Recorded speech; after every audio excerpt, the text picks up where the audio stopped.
Welcome to Mystic Bedtime Stories, where ancient mysteries meet gentle slumber, and the most enigmatic tales from history guide you toward peaceful rest. I'm your narrator for tonight's journey into the unknown, and if this is your first time visiting our channel, you've discovered something truly special. Here, we don't just tell stories. We invite you on nocturnal expeditions through time, exploring the world's most captivating mysteries with the gentle cadence of evening conversation. Tonight, we're traveling back nearly 9 centuries to medieval England, to a small Suffolk village where something extraordinary happened that continues to puzzle historians, scientists, and storytellers alike. This is the tale of the Green Children of Woolpit, perhaps the most haunting mystery of the Middle Ages, a story that exists in that twilight realm between documented history and legend, between the possible and the impossible. Before we begin, I'd like you to settle in completely. Find that perfect position where your body can fully relax. Pull your blanket a little closer, adjust your pillow just so, and let your shoulders drop away from your ears. Tonight's journey will last about 2 hours, taking you through 10 chapters of this medieval mystery, each one designed to draw you deeper into both the story and into that gentle descent towards sleep. Our story begins in the 12th century, during one of the most turbulent periods in English history. It was a time when the veil between the known and unknown seemed thinner, when travelers spoke of strange encounters in ancient forests, and when ordinary people living ordinary lives might suddenly find themselves witnesses to the extraordinary. Year was sometime between 1135 and 1189, during the reigns of King Stephen, or perhaps King Henry II. England was a land of small villages, stone churches, and vast stretches of countryside where wolves still roamed free. Communication traveled at the speed of a horse, and beyond the familiar boundaries of one's village lay a world filled with mystery and possibility. In the county of Suffolk, in the heart of East Anglia, there nestled a small farming community called Woolpit. The name itself tells a story. Woolpit, derived from the Old English Woolpit, literally meaning wolf pits. These were deep excavations dug around the village's perimeter, designed to trap the wolves that threatened livestock, and occasionally travelers. The pits were a necessity of medieval life, a practical solution to a persistent danger. Woolpit was not wealthy, but it was prosperous enough in its quiet way. The village belonged to the wealthy and powerful Abbey of Bury St. Edmunds, and its fertile soil produced good harvests of grain and vegetables. The villagers knew each other's names, each other's histories, each other's secrets. Children played the same games their grandparents had played, and the rhythm of life followed the ancient patterns of planting and harvest, of birth and death, of seasons turning in their eternal cycle. The village church, dedicated to St. Mary, stood at the heart of the community, its stone walls having witnessed baptisms, weddings, and funerals for generations. The priest knew every soul in his parish, and every soul knew their place in the great design of creation. This was a world where extraordinary events were immediately noted, discussed, and remembered, for deviation from the ordinary was rare and significant. But on one particular day historians cannot agree on exactly when, which itself adds to the mystery. The ordinary patterns of village life were shattered by an event so strange that it would be recorded by medieval chroniclers and passed down through nearly 9 centuries of retelling. It was harvest time. That busy season when every able hand was needed to bring in the grain before the autumn rains could spoil it. The air would have been filled with the sound of scythes cutting through wheat, the calls of workers to each other across the fields, and the creaking of carts laden with the precious harvest. The sky above Suffolk would have been that particular shade of early autumn blue, with clouds like fleece drifting slowly eastward toward the sea. Children often played near the wolf pits during harvest time, for they were too young to work steadily in the fields, but old enough to be trusted not to wander too far from the village. The pits themselves, when empty of wolves, sometimes became impromptu playgrounds, though parents warned against getting too close to their steep earthen walls. Was near these very pits that the discovery was made, a discovery that would transform a simple farming community into the setting for one of history's most enduring mysteries.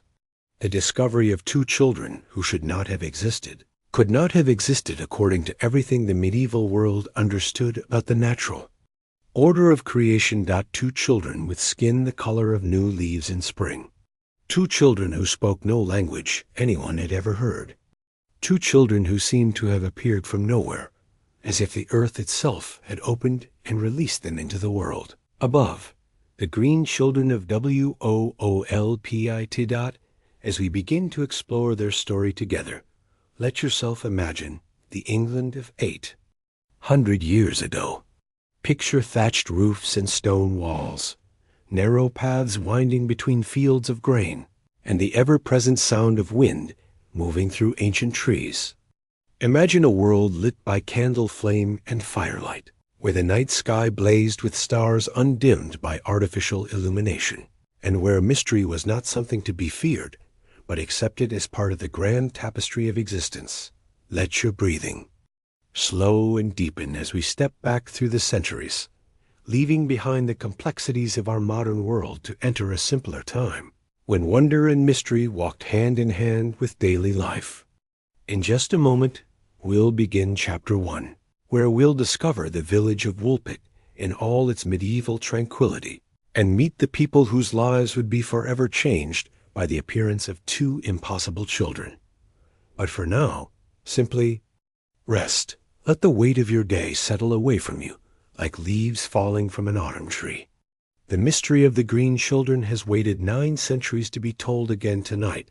It can wait just a few moments more, while you find that perfect state of relaxed attention, ready to be carried away on the wings of one of history's most beautiful enigmas. Are you comfortable? Are you ready to travel back through time to medieval England? Then let our journey begin, as we discover together the quiet village that would become home to an extraordinary mystery. The village called Woolpit, where wolves once prowled, and two green children would emerge from the earth to challenge everything a medieval world thought it knew about what was possible. The morning mist clung to the fields around Woolpit like a gentle benediction, turning the familiar landscape into something soft and dreamlike. If you had been walking the narrow earthen paths that connected this small Suffolk village to the wider world in the year 1150, you would have seen much the same scene that greeted countless generations before. Thatched cottages sending thin spirals of smoke into the pale sky, gardens heavy with late summer vegetables, and the reassuring sight of cattle moving slowly through pastures still wet with dew. Woolpit was neither grand nor poor, neither famous nor forgotten. It existed in that comfortable middle ground of medieval English villages, prosperous enough to support a stone church, humble enough that its name appeared only occasionally in the records of great lords and abbots. The village owed its allegiance and its ties to the mighty Abbey of Bury St. Edmunds, one of the most powerful religious houses in all of England. But for the people who called Woolpit home, such distant authority mattered far less than the immediate concerns of daily survival and seasonal labor. The village took its name from a very practical necessity. In the dense forests that still covered much of East Anglia, wolves were not merely the stuff of fairy tales and folklore. They were a real and persistent threat to livestock, and occasionally to human life itself. The wolf pits for which the village was named were carefully constructed traps, deep excavations dug at strategic points around the settlement's perimeter. These pits were lined with sharp stakes and camouflaged with branches and leaves, waiting patiently for unwary predators. During the day, children were warned to stay well clear of these dangerous excavations, though on quiet afternoons, when the harvest work was done, some of the braver youngsters might creep close enough to peer down into their shadowy depths, wondering what it might feel like to fall into such darkness. imagining the terror of the wolves who found themselves trapped in these earthen prisons. The rhythm of life in Karing. Woolpit followed patterns that had remained unchanged for centuries. Dawn brought the lowing of cattle and the crow of roosters, calling the village to wakefulness. Men would gather their tools and head to the fields. Women would tend to gardens and kitchens and children, and the great cycle of agricultural life would continue its ancient rotation.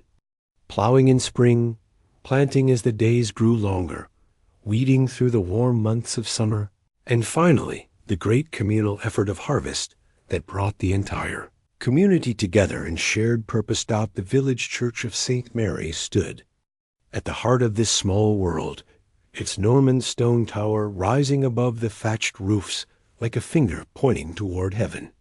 Within its walls, the same prayers had been offered for generations, the same rituals marking the passage of human life from birth to death. The priest, Father Benedict, knew every soul in his parish, their strengths and weaknesses, their fears and hopes, their place in the intricate web of relationships that bound the community together. It was Father Benedict who would later record much of what we know about the strange events that transformed his quiet parish, though even his careful chronicles leave us with more questions than answers. He was a learned man by the standards of his time, able to read and write in both Latin and the local dialect, and possessed of the kind of methodical mind that sought to understand and categorize the world around him. Yet even his scholarly approach would prove inadequate when faced with the mystery that was about to unfold. The houses of Woolpit were built in the traditional manner of English villages, timber frames filled with wattle and daub, roofs of thatch that needed regular repair, and small windows covered with oiled cloth or thin scraped horn rather than the glass that only the very wealthy could afford. Each dwelling was surrounded by a small plot of land where families grew vegetables, kept chickens, and sometimes maintained a pig or two to supplement their diet of grain and whatever meat they could obtain through hunting or trade. Not easy, but it was predictable. The villagers knew which fields would flood in heavy rains, which paths became impassable in winter, and where the best mushrooms could be found in the autumn woods. They knew the names of their neighbors' grandchildren, the histories of family feuds that stretched back generations, and the subtle signs in weather and wildlife that predicted good harvests or lean winters. This was a world where extraordinary events stood out like beacon fires in the night. When something unusual occurred, two-headed calf, a meteor blazing across the sky, a stranger arriving with news from distant lands, the entire community took notice. Stories were told and retold, details embellished and preserved, until even the smallest deviation from normalcy became part of the village's collective memory. The people of Woolpit lived close to the natural world in ways that we can barely imagine today. They rose with the sun and slept when darkness fell, their lives intimately connected to the rhythms of weather and season. They could read the sky like a book, predicting rain from the behavior of cattle, sensing the approach of winter in the flight patterns of migrating birds. They knew which herbs could ease pain, which roots were safe to eat, and which animals might carry disease. Yet, for all their practical knowledge, they also lived in a world where mystery was commonplace, where the boundary between the natural and supernatural was far more porous than we might expect. They believed in saints and miracles, in ghosts and faeries, in divine providence and malevolent spirits. When something unexplainable occurred, they did not immediately seek rational explanations. They accepted that the world contained forces beyond human understanding, powers that occasionally broke through the thin veil between the ordinary and the extraordinary. On market days, Woolpit would swell with visitors from neighboring villages, traders carrying goods from larger towns, and occasionally even pilgrims traveling the ancient roads toward shrines and holy places. These were opportunities to exchange news, to hear stories from the wider world, and to break the gentle monotony of village life with fresh faces and unfamiliar voices.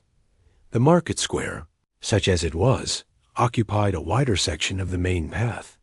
Through the village, marked by a simple wooden cross that served as both religious symbol and practical landmark. Here, farmers would display their surplus vegetables, craftsmen would offer their services, and children would listen wide-eyed to the tales told by traveling merchants who claimed to have seen wonders in distant lands. But even on these busy days, when the population of Woolpit might double or triple with visitors, the village remained fundamentally what it had always been, a small agricultural community where everyone knew everyone else, where tradition guided decision-making, and where the unexpected was both rare and memorable. The fields surrounding Woolpit stretched in all directions, creating a patchwork of grain and pasture that fed not only the local population, but contributed to the wealth of the great abbey that claimed ownership of the land. These fields were divided by ancient hedgerows and stone boundaries, paths worn smooth by countless generations of feet, both human and animal. It was in these familiar fields, among the wolf pits that gave the village its name, that the extraordinary would soon intrude upon the ordinary. But for now, in the warm days of late summer, Woolpit remained what it had always been, a quiet place where life moved at the gentle pace of agricultural necessity, where the greatest excitement might be a wedding feast or the arrival of news from the royal court, and where two green children had yet to emerge from the earth to challenge everything the medieval world believed about what was possible. As evening approached, and the last light of day painted the thatched roofs gold, the villagers of Woolpit would gather their tools, call their children home, and settle into the peaceful routines that had sustained their community for generations. Tomorrow would bring another day of familiar labor, another turn of the ancient wheel of rural life. None of them could have imagined that their quiet village was about to become the setting for one of history's most enduring mysteries, that their names would be remembered and their stories retold across centuries yet unborn. For now, Woolpit slept peacefully under the star-filled sky of medieval England, unaware that it stood on the threshold of legend. The discovery came on what had begun as an unremarkable day in late August, when the barley was golden and ready for cutting, and the air hung heavy with the promise of a good harvest. The sun had climbed high enough to burn away the morning mist, and the villagers of Woolpit were scattered across their fields, bent to the timeless rhythm of scythe and sickle that had fed their ancestors for countless generations. It was young Thomas, son of the miller, who first heard the sounds that would change everything. He had been sent to check the wolf pits on the eastern edge of the village lands, a routine task that boys his age performed regularly during harvest season. The pits needed to be inspected daily. Sometimes they caught more than wolves. Occasionally, a deer would stumble into the carefully camouflaged traps, providing an unexpected bounty of meat for the village. More often, the pits would contain nothing but rainwater and fallen leaves, requiring only a quick glance before Thomas could return to more interesting pursuits. But as he approached the largest of the eastern pits, the one that had been dug the previous spring near the old oak that marked the boundary between Woolpit's lands and the deeper forest beyond, Thomas heard something that made him stop dead in his tracks. Voices. Not the single voice of a trapped animal, but voices plural. Human, speaking in what sounded like conversation, though in no language he had ever heard. The boy crept closer, his heart hammering against his ribs with a mixture of curiosity and growing alarm. The sounds were coming from within the pit itself, impossible as that seemed. The excavation was nearly 8 feet deep, its walls steep and smooth, designed to prevent any creature from climbing out once it had fallen in. Yet the voices continued, rising and falling in what almost sounded like argument, or perhaps distressed questioning. Thomas dropped to his belly at the edge of the pit and peered down into its shadowy depths. What he saw there would stay with him for the rest of his long life, would become the story he told to his own children and grandchildren. would transform him from a simple miller's son into the first witness to one of history's most enduring mysteries. There, huddled together at the bottom of the Woolpit, were two children, but not children as Thomas had ever seen children before. Their skin, where it showed beneath their strange clothing, was the color of young leaves in springtime. Pale, luminous green that seemed almost to glow in the dim light filtering down from above. They appeared to be perhaps 6 and 8 years old, the smaller one clearly a girl, the larger possibly a boy, though their peculiar garments made it difficult to be certain. Their clothes were unlike anything worn in Woolpit, or indeed anywhere in Suffolk that Thomas knew of.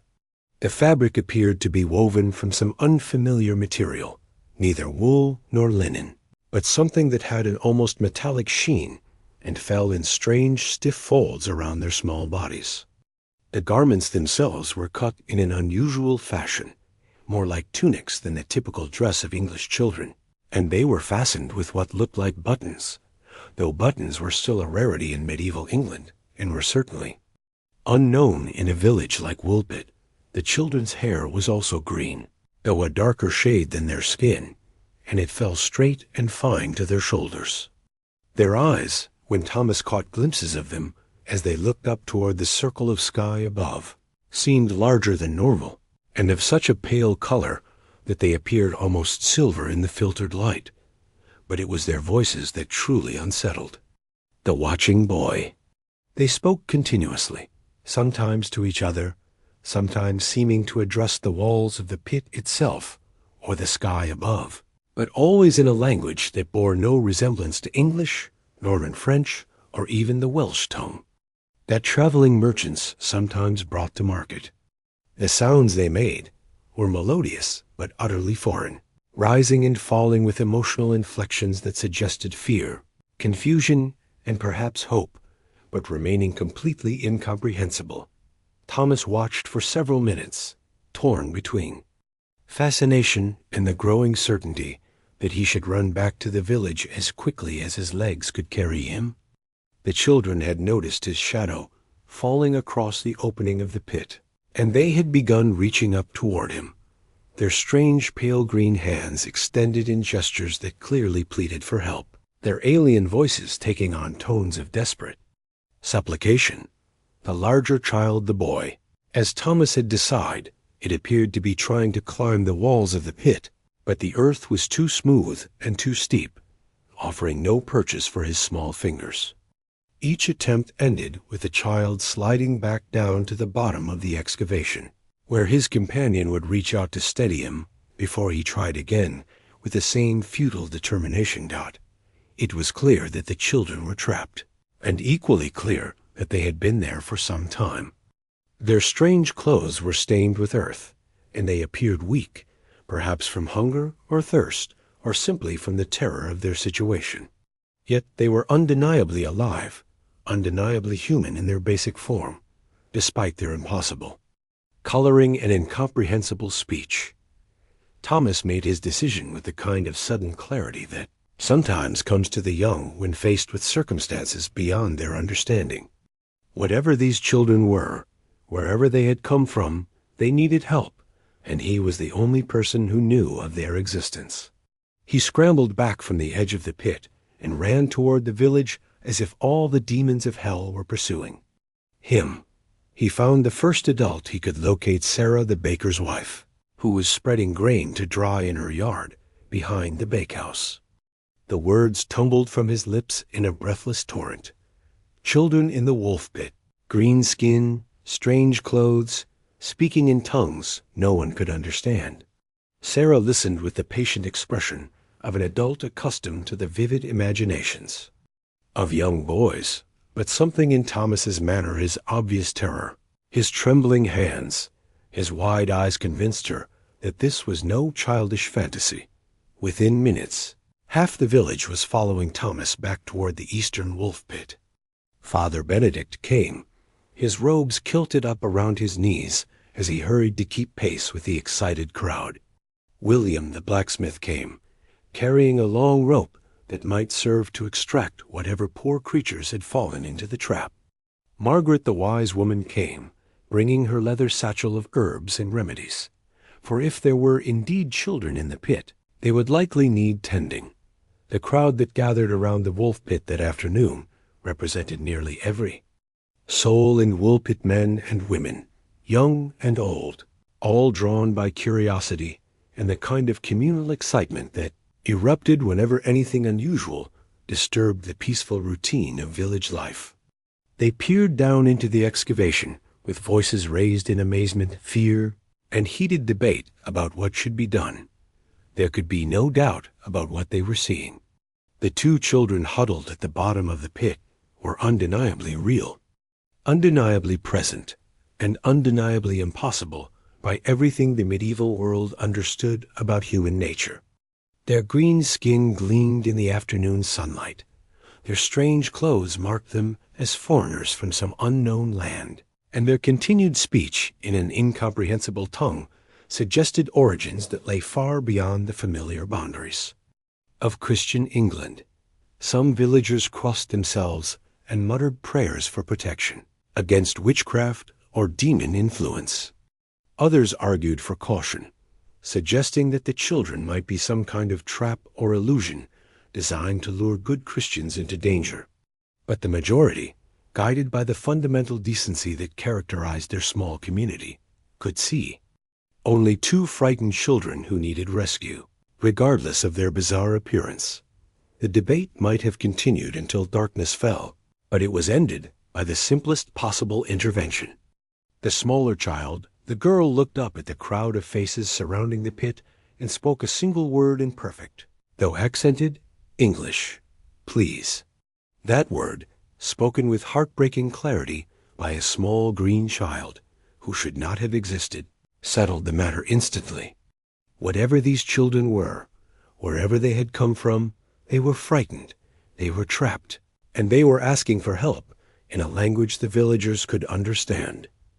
William the blacksmith lowered his rope, and Father Benedict, being the smallest adult present, was lowered down into the pit to gather the children in his arms and pass them up to the waiting hands of the villagers above.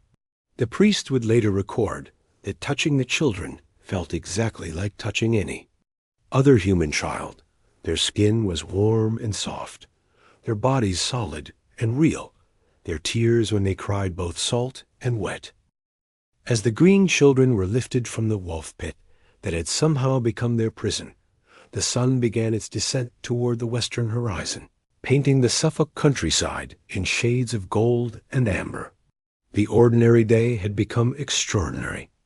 The familiar had become foreign, and the village of Woolpit had become something it had never been before, home to a mystery that would outlast every soul who witnessed it. The children stood on solid ground for the first time since Thomas had discovered them, supported by gentle hands and surrounded by faces filled with wonder, fear, and compassion.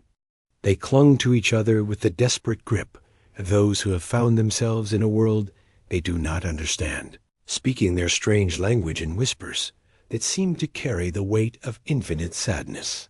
Night was approaching, and decisions had to be made about what to do with two impossible children who had emerged from the earth, like something from the oldest stories told around winter fires. The villagers looked to their priest for guidance, and Father Benedict, faced with a situation no seminary had prepared him for, made the choice that would transform Woolpit from a forgotten agricultural village into a name that would echo through centuries. The children would be taken to the manor house of Sir Richard de Colin, the local lord who held the village in feudal trust for the abbey. There, in chambers warmed by great fireplaces and furnished with the finest accommodations their medieval world could provide, the green children would begin their strange new life in a world they had never imagined. But that was still to come. For now, as darkness gathered over the fields of Suffolk, two mysterious children stood in the midst of a crowd of ordinary villagers, living proof that the world contained wonders beyond imagining, mysteries deeper than the deepest wolf pit, and questions that might never find answers. In the great hall of Sir Richard de Colin's manor house, 2 wooden chairs had been drawn close to the massive stone fireplace, and within them sat the most extraordinary guests that had ever crossed the threshold of that ancient dwelling. The firelight danced across their faces, casting shifting shadows that made their green skin appear to shimmer and change, as if they were creatures of light and leaf rather than flesh and blood. Sir Richard himself stood nearby, a man accustomed to the responsibilities of feudal lordship, but entirely unprepared for the mystery that had been delivered to his care. He was a practical man, educated in the management of lands and the dispensation of justice, familiar with the complexities of medieval law and the intricacies of noble obligation. Yet nothing in his experience had equipped him to deal with 2 children, whose very existence challenged everything the 12th century understood about the natural order of creation. Father Benedict had accompanied the children to the manor house, partly from pastoral duty and partly from a scholarly curiosity that would not let him rest until he had documented every detail of this unprecedented situation. He sat at a wooden table nearby, quill in hand, parchment spread before him, attempting to create a record that future generations might consult when trying to understand what had transpired in the quiet village of Woolpit on this most extraordinary of days. The children themselves seemed overwhelmed by their surroundings. The manor house, while modest by the standards of great lords, was none the less the most luxurious dwelling in the area, with its stone walls, glazed windows, and furnishings that spoke of wealth and status far beyond anything a simple village could offer. The younger child, the girl, sat with her hands folded carefully in her lap, her large eyes moving constantly around the room, taking in tapestries and carved furniture with an expression that mixed wonder and deep confusion. Her skin, in the uncanny, warm light of the fire, was truly remarkable to behold. It was not the harsh green of summer grass or the deep emerald of forest leaves, but rather the soft, pale green of new growth in early spring, with an almost translucent quality that seemed to suggest light moving beneath the surface. Her hair, which fell straight and fine to her shoulders, was of a slightly darker shade, more like the green of sage or lavender leaves, and it caught the firelight with an unusual luster that made it appear almost metallic. The boy, who appeared to be perhaps 2 years older than his companion, showed the same remarkable coloring, though his features were more angular and his expression more wary. He kept one protective arm around the younger child's shoulders, and his eyes never stopped moving, cataloging potential dangers and escape routes with the alertness of a wild creature suddenly caged. When anyone approached too closely, he would speak rapidly in their incomprehensible language, his tone clearly protective and warning. Their clothing continued to puzzle everyone who examined it closely. The fabric appeared to be woven from fibers unlike anything produced in medieval England, not wool, not linen, not silk, but something that had the appearance of metal threads woven together, yet felt soft and flexible to the touch. The garments themselves were cut in a fashion that seemed almost Roman in its simplicity, straight tunics that fell to their knees, fastened at the shoulders with what appeared to be silver clasps, worked in intricate patterns that no local craftsman could identify.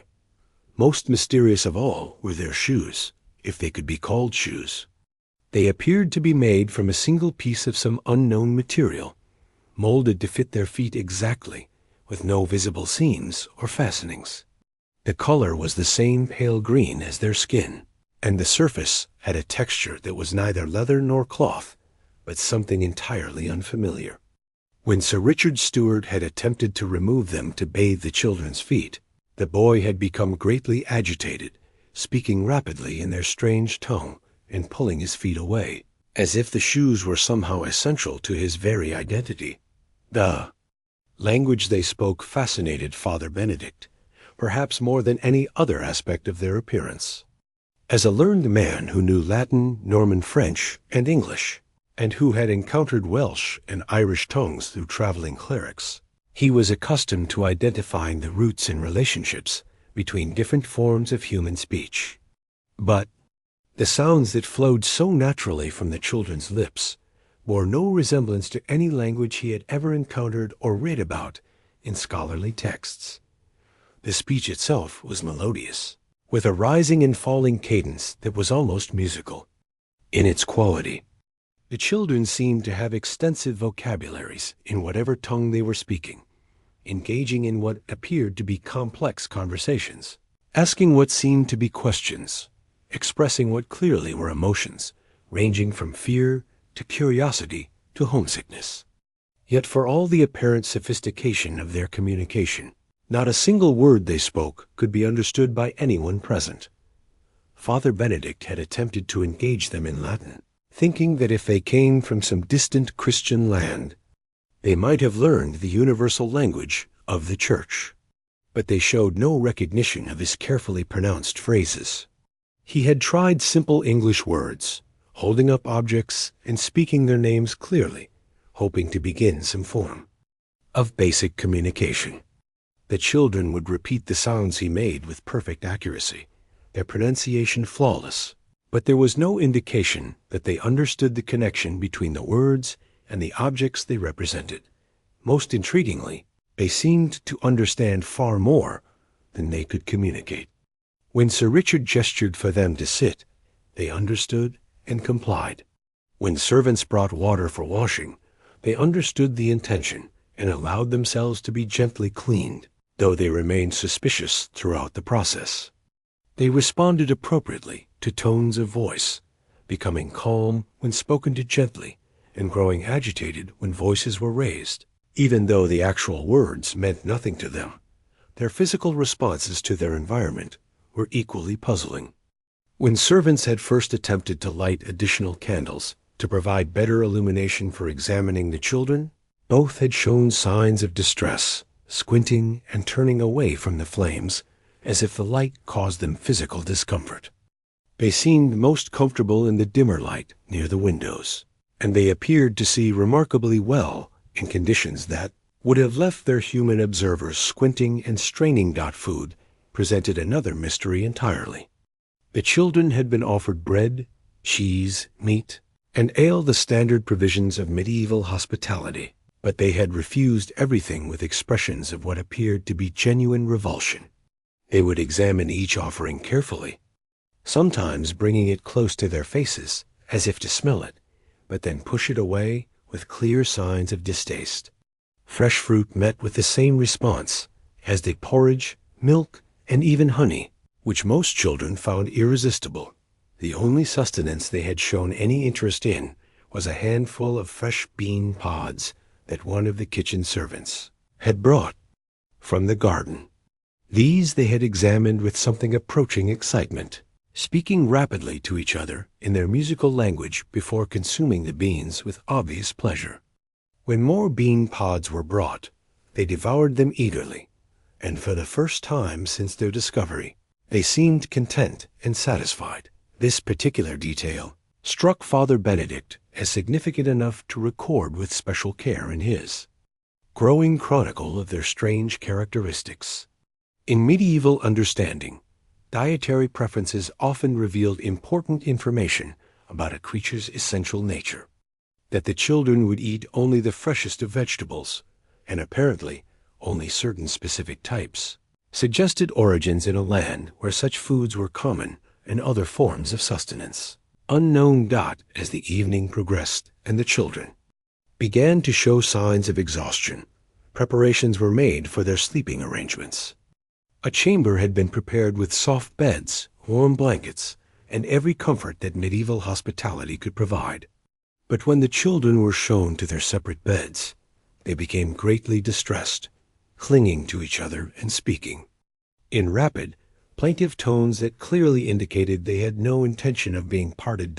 In the end, the servants pushed the two beds together, and the children curled up side by side like small animals seeking mutual comfort in an alien world. They fell asleep quickly, their strange green faces peaceful in the dim light, their breathing soft and regular. To those who watched over them in those first hours, They appeared in sleep to be nothing more than two exhausted children far from home, regardless of their impossible coloring or mysterious origins. But even in sleep, they continued to present puzzles that defied explanation.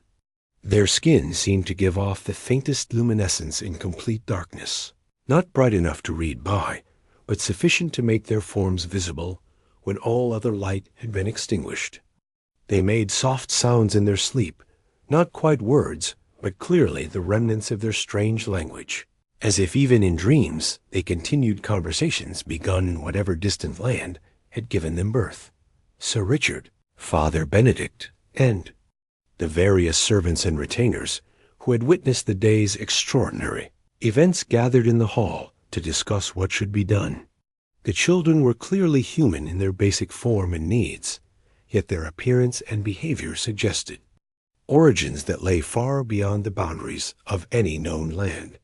They were neither demons nor angels, neither entirely natural nor completely supernatural, but something that existed in the uncertain space between the explainable and the impossible. The decision was made to keep them at the manor house, to care for them as guests rather than prisoners, and to observe them carefully in hopes that time might reveal answers to the questions their presence raised. Messages would be sent to learned men at the abbey, to scholars who might have encountered references to similar phenomena in ancient texts, to anyone who might possess knowledge that could illuminate this profound mystery. Outside the manor house, the fields of Suffolk lay quiet under a canopy of medieval stars, and the village of Woolpit settled into sleep with the satisfied exhaustion that followed days of hard work and unexpected excitement. But within the stone walls of Sir Richard's dwelling, two green children from nowhere dreamed dreams that no one else could share, spoke words that no one else could understand, and presented questions that would echo through centuries yet unborn. Firelight continued to flicker across their sleeping faces, casting shadows that seemed to dance with mysteries deeper than any wolf pit, more enduring than any harvest, and more puzzling than any riddle the medieval world had ever been asked to solve. The days that followed brought subtle changes to the manor house of Sir Richard de Colin, transformations so gradual that they might have gone unnoticed by any but the most careful observers. Yet Father Benedict, with his scholar's eye for detail, and his growing fascination with the mysterious children in his care, recorded each small shift with the meticulous attention of a natural philosopher, studying some rare and precious specimen. The first change came in the children's relationship with light itself. On that initial evening, they had shown clear discomfort with the brightness of candles and oil lamps, squinting and turning away as if the flames caused them physical pain. But as the days passed, this sensitivity began to diminish, replaced by what appeared to be a growing curiosity about the sources of illumination that filled their new world. The girl, who seemed younger and more adaptable than her companion, was the first to venture close to a burning candle. She would approach slowly, her large eyes fixed on the dancing flame with an expression of wonder mixed with caution. When she finally extended one small green finger toward the light, it was with the careful deliberation of someone testing the temperature of water before taking a bath. The flame did not burn her indeed. She seemed to feel warmth where others might feel heat, comfort where others might find the light too bright. Her older companion remained more wary, watching her experiments with protective concern.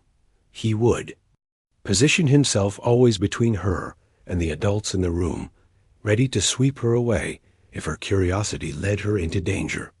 Yet even he began to show less distress when servants lit the evening lamps, and Father Benedict noted that both children had begun to sleep more peacefully as the nights grew shorter and the autumn darkness came later each evening. The question of sustenance remained a source of daily puzzle and concern.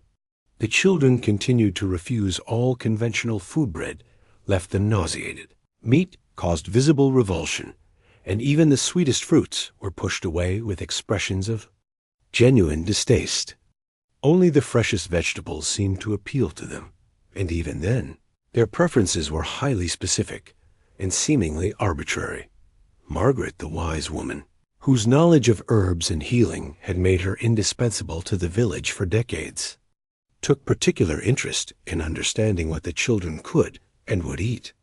She began a systematic exploration, bringing different plants from her extensive garden each day to test their reactions. Bean pods remained their clear favorite, consumed with obvious pleasure and apparent nutritional benefit. Fresh peas were accepted readily, as were certain types of leafy greens, but only when they had been picked within hours of being offered. Most remarkably, the children seemed to know instinctively which plants were safe and which were not. When Margaret, testing their reactions, offered them leaves from a plant that was mildly poisonous to humans, both children recoiled immediately, their faces showing alarm, even though they had no possible way of knowing the plant's properties. They appeared to possess some innate knowledge of botanical safety that went far beyond anything that could be learned through experience. As the weeks passed, however, both children began to show signs of weakness that concerned their caretakers greatly. The boy, in particular, seemed to be wasting away despite consuming reasonable quantities of the vegetables he would accept. His skin, already pale green, began to take on an almost translucent quality, and his energy levels dropped noticeably. He spent more and more time sitting quietly by the windows, gazing out at the autumn landscape with an expression of profound longing that needed no translation. The girl, smaller and seemingly more delicate, nevertheless appeared to possess greater resilience. While her companion grew wan and listless, she maintained her curiosity about her surroundings and began to show the first signs of attempting to communicate beyond the boundaries of her native tongue. She would point to objects and speak their names in her musical language, then look expectantly at Father Benedict or Sir Richard, clearly hoping they would provide the corresponding words in English. It was during one of these informal language lessons that tragedy struck with the sudden cruelty that medieval life too often delivered without warning. The boy, who had been growing steadily weaker, despite all efforts to find foods that might sustain him, simply failed to wake one autumn morning. Father Benedict found him in his bed, his small body peaceful and still, his green skin having faded to the pale color of winter leaves. The girl's grief was immediate and profound. She spoke continuously in her incomprehensible language, her voice rising and falling in what could only be described as keening, a sound of loss so pure and heartbroken that it moved everyone who heard it to tears. She would not be comforted, would not eat, would not sleep apart from the still form of her companion. For 3 days, she maintained her vigil with the fierce loyalty of one who refuses to accept that death is final. Sir Richard, faced with the practical necessity of burial, consulted with Father Benedict about the proper Christian response to the death of a child whose origins remained utterly mysterious. Could such a being be buried in consecrated ground? Did the normal rites of the Church apply to one whose very existence challenged orthodox understanding of creation? In the end, compassion overcame theological uncertainty. The boy was buried in the churchyard of St. Mary's, with full Christian rites, his grave marked with a simple wooden cross. The girl attended the burial, standing silent beside the grave as Father Benedict spoke the ancient words of committal. She did not weep, perhaps her tears had been exhausted during the 3 days of her vigil, but her small green face bore an expression of loss that was universal in its recognition, regardless of the color of skin or the strangeness of origins. In the weeks that followed, something remarkable began to happen. The girl, left alone with her grief, but surrounded by the patient kindness of her human caretakers, began to change in ways that went far beyond the gradual adaptation to light that had marked her first days in Woolpit. Her skin, while remaining distinctly green, began to show subtle variations in shade, as if the uniform pale color of her arrival was slowly giving way to something more complex and natural. More significantly, she began to eat foods beyond the narrow range of fresh vegetables that had previously sustained her. At first, it was tentative experimentation, a small bite of bread, quickly spat out, but not with the violent revulsion she had shown earlier. Then, gradually, tolerance and even acceptance. Porridge mixed with honey became palatable, then enjoyable. Soft cheese was tried and found acceptable. Fresh milk, initially rejected, began to appear wholesome and nourishing.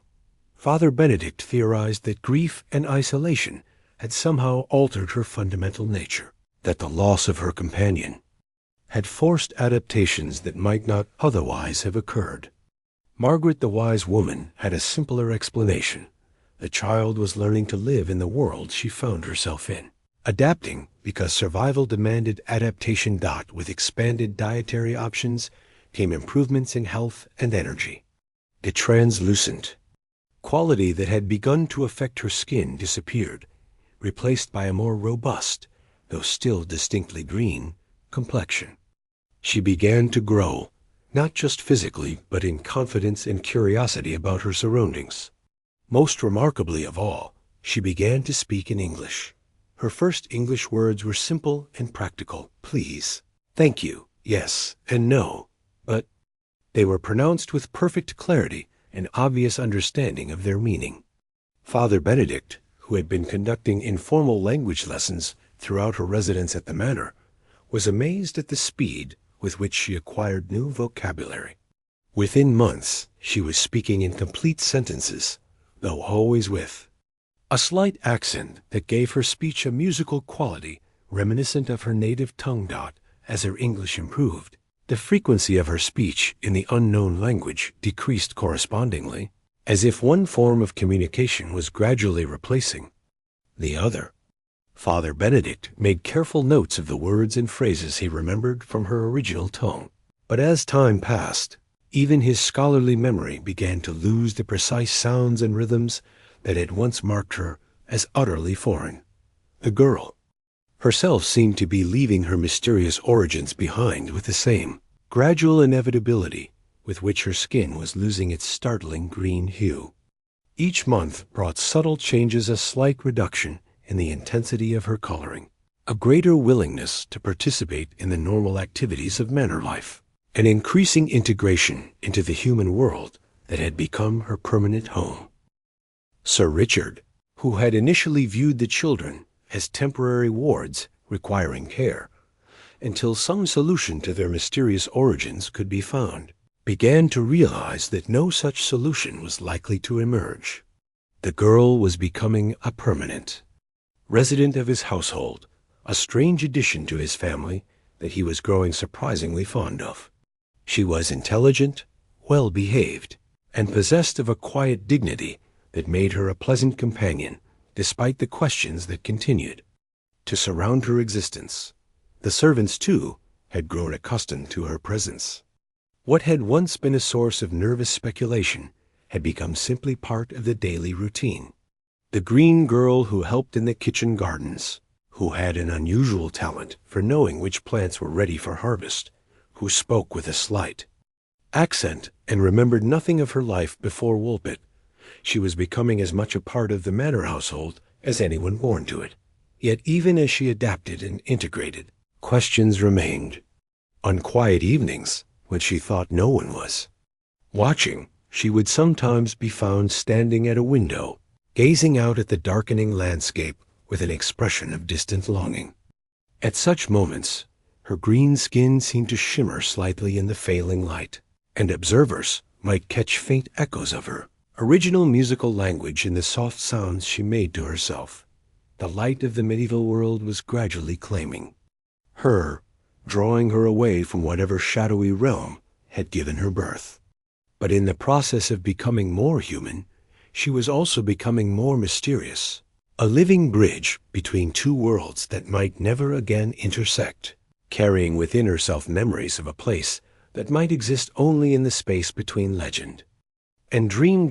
As winter approached and the fields of Suffolk turned brown and dormant, the girl who had emerged from the earth continued her slow, Transformation from impossible visitor to beloved member of a human family. The light she had once feared was becoming her salvation, leading her step by step away from mystery and toward a life that, while never entirely ordinary, might at least be comprehensible to those who shared it with her. The seasons turned slowly in medieval England, and with them something extraordinary began to unfold in the household of Sir Richard de Colin. The surviving green child, now a young girl of perhaps 8 or 9 summers, had been living under his protection for nearly 2 years. Her transformation had been gradual, like watching the slow fade of twilight into dawn dot where once her skin had gleamed with that peculiar jade luminescence that had so startled the villagers of Woolpit. Now, only the faintest tinge remained, most noticeable in the early morning light or during the golden hour before sunset. Her appetite, too, had expanded beyond those raw broad beans that had sustained her through those first bewildering months. She had learned to enjoy warm bread fresh from the ovens, honeyed porridge on cold mornings, and the simple stews that graced the tables of even the finest households. But perhaps most remarkable of all was the slow blossoming of her speech.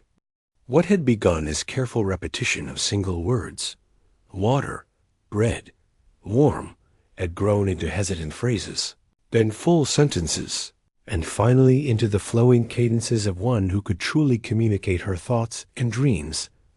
It was on a particularly quiet evening in late autumn, when the fire crackled gently in the great hall, and the household had settled into that peaceful lull that comes after the day's work is done, that the girl finally chose to speak of where she had come from. Sir Richard sat in his favorite chair, a volume of illuminated scripture open on his lap, though his attention had wandered from the Latin verses to the curious child who sat nearby, mending a small tear in her woolen dress with surprisingly skilled fingers. "Master Richard," she said suddenly, her voice soft but clear, carrying just the faintest trace of an accent that no one in the household could quite place. "Would you like to hear of my homeland? Would you like to know of the place where my brother and I were born?" Sir Richard set aside his book with careful deliberation.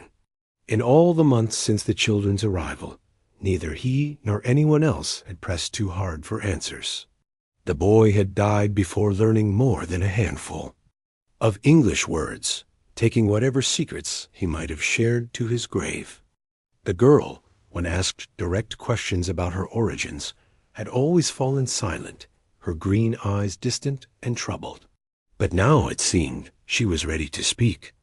"Indeed I would, child," he replied gently, "but only if the telling brings you no pain." She was quiet for a long moment, her needle paused in its work, her gaze turned toward the fire. When she spoke again, her voice carried a note of longing so profound that it made the very air in the hall seem heavy with unsaid sorrows. "We came from a place called the Land of St. Martin," she began, and Sir Richard found himself leaning forward unconsciously, drawn by the strange music in her words. "It is not like this land of yours, Master Richard, with its bright sun that hurts the eyes and its sharp shadows that cut the earth in two. In my homeland there is no sun at all." She paused, perhaps seeing the confusion that must have flickered across his features, and smiled with a wisdom that seemed far too old for her young face. "I know this sounds impossible to you. When I first saw your daylight, when that burning orb first appeared over the horizon, I thought surely the world was ending. How could such fierce light exist? How could people live beneath something so brilliant and terrible? But if there is no sun," Sir Richard asked carefully, "how do you see? How do plants grow? How do people live?" "There is light," she explained, her hands moving gracefully as she spoke, as if she were painting pictures in the air. "But it is gentle light, soft light, like your twilight that comes just before the stars appear. It never changes, Master Richard. It never grows brighter or dimmer. It simply is, steady and constant, bathing everything in a silver glow that is kind to the eyes and peaceful to the heart. She returned to her needlework, but her words continued to flow, each sentence opening new chambers in the vast mystery of her origin. The people there, they all have skin like mine, once was green as new spring leaves, green as the moss that grows on ancient stones. We think nothing strange of it, of course. To us, that is simply the color of people, just as brown or pink is the color of people here. And your families? Sir Richard ventured. Your parents? A shadow crossed her features, and for a moment he feared she would retreat back into the silence that had protected her for so long. But she drew a deep breath and continued, though her voice grew softer, more hesitant. My brother and I lived with our parents in a village not unlike Woolpit, though our houses were carved from the living rock rather than built from timber and stone. My father tended flocks, not sheep like yours, but creatures somewhat like them, though their wool was silvery white and seemed to glow with its own inner light. My mother grew those beans that sustained us when we first arrived here, though. In our land they grew wild and abundant, needing no tending. Sir Richard could hardly believe what he was hearing, yet something in the girl's manner, the casual way she spoke of impossible things, the consistent detail of her account, the genuine emotion that colored her words, made it difficult. Dismiss her tale as mere fantasy. How did you come to be in our world? He asked. This question seemed to pain her most of all. She set down her mending entirely and wrapped her arms around her knees, gazing into the fire as if she could see her. Lost homeland in the dancing flames? My brother and I were playing, she said, and now her voice was barely above a whisper. There were caves near our village, great networks of tunnels that ran deep beneath the earth. Our parents had always warned us not to wander too far, but children, as you know, do not always heed such warnings. She was quiet for so long that Sir Richard began to wonder if the story would end there. Outside, the wind picked up, rattling the shutters and sending sparks dancing up the chimney. Finally, she spoke again. We heard something strange that day, a sound like nothing we had ever encountered before. It was rhythmic, melodic, but so hauntingly beautiful that we felt compelled to follow it deeper into the caves than we had ever gone before. The tunnels began to change, becoming narrower, twisting in directions that seemed to make no sense. The gentle light of our homeland grew dimmer behind us, but still that sound called us forward. What was the sound? Sir Richard asked, though. He was not entirely certain he wanted to know. I understand now that it must have been bells, she replied. Church bells, ringing from some great cathedral or monastery. But to us, who had never heard such a thing, it was like the music of angels, like the voice of creation itself, calling to us from beyond the boundaries of our world. The fire crackled and shifted, casting new patterns of light and shadow across the stone walls.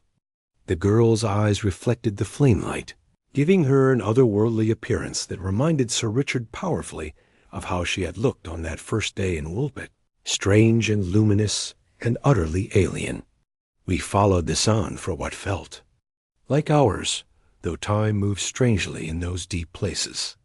The tunnels continued to narrow and twist, and gradually the walls began to change from the familiar stone of our homeland to something different, rougher, darker, shot through with veins of minerals I had never seen before. And slowly, a different kind of light began to seep into the passages ahead of us. Your daylight, Sir Richard murmured. Yes, she confirmed, though we did not know what it was. To us, it seemed like fire had somehow escaped its proper boundaries and was flowing freely through the air. We should have turned back then, should have heeded our fear, and returned to the safety of our village. But the sound of the bells was so compelling, and our curiosity so great, that we pressed forward. She rose from her seat and moved closer to the fire, holding out her hands to warm them, though the evening was not particularly cold. The light grew stronger and stronger until it was nearly unbearable. We had to cover our eyes and feel our way forward along the tunnel walls. And then, suddenly, we emerged into your world. Where? Sir Richard asked. Where did you emerge? Into one of those wolf pits that give Woolpit its name, she replied. We found ourselves at the bottom of a deep excavation, staring up at the most terrifying sight either of us had ever witnessed, that blazing sun hanging like a torch in the infinite blue sky. The light was so overwhelming that we could do nothing but huddle together at the bottom of that pit, weeping and shielding our eyes, calling out for our parents in our own language. Sir Richard tried to imagine it two children, already strange and otherworldly by any measure, suddenly thrust into an alien landscape of impossible brightness, surrounded by incomprehensible sounds and sights, with no way to communicate their terror or their need. The rest you know, the girl concluded, returning to her seat and taking up her needlework once more. The villagers found us, brought us to your household, and tried their best to care for us despite our strangeness.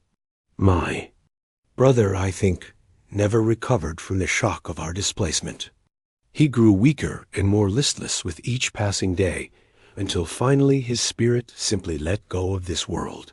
But you survived, Sir Richard observed gently. I survived, she agreed, though there was a note of uncertainty in her voice, as if she were not entirely sure whether survival was a blessing or a burden. I learned your language, ate your food, felt my skin gradually lose the color that marked me as a child of St. Martin's Land.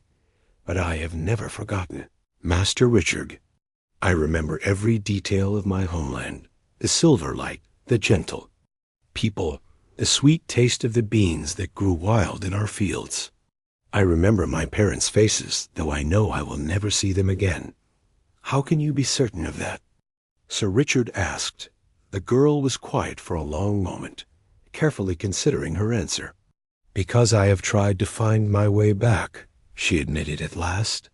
In the early days, when I was stronger, when my connection to that other place was more clear, I returned to the wolf pit where we were found. I searched the surrounding countryside for any cave, any opening that might lead back to the tunnels we had followed. But there was nothing, Master Richard. Nothing but ordinary earth and ordinary stone.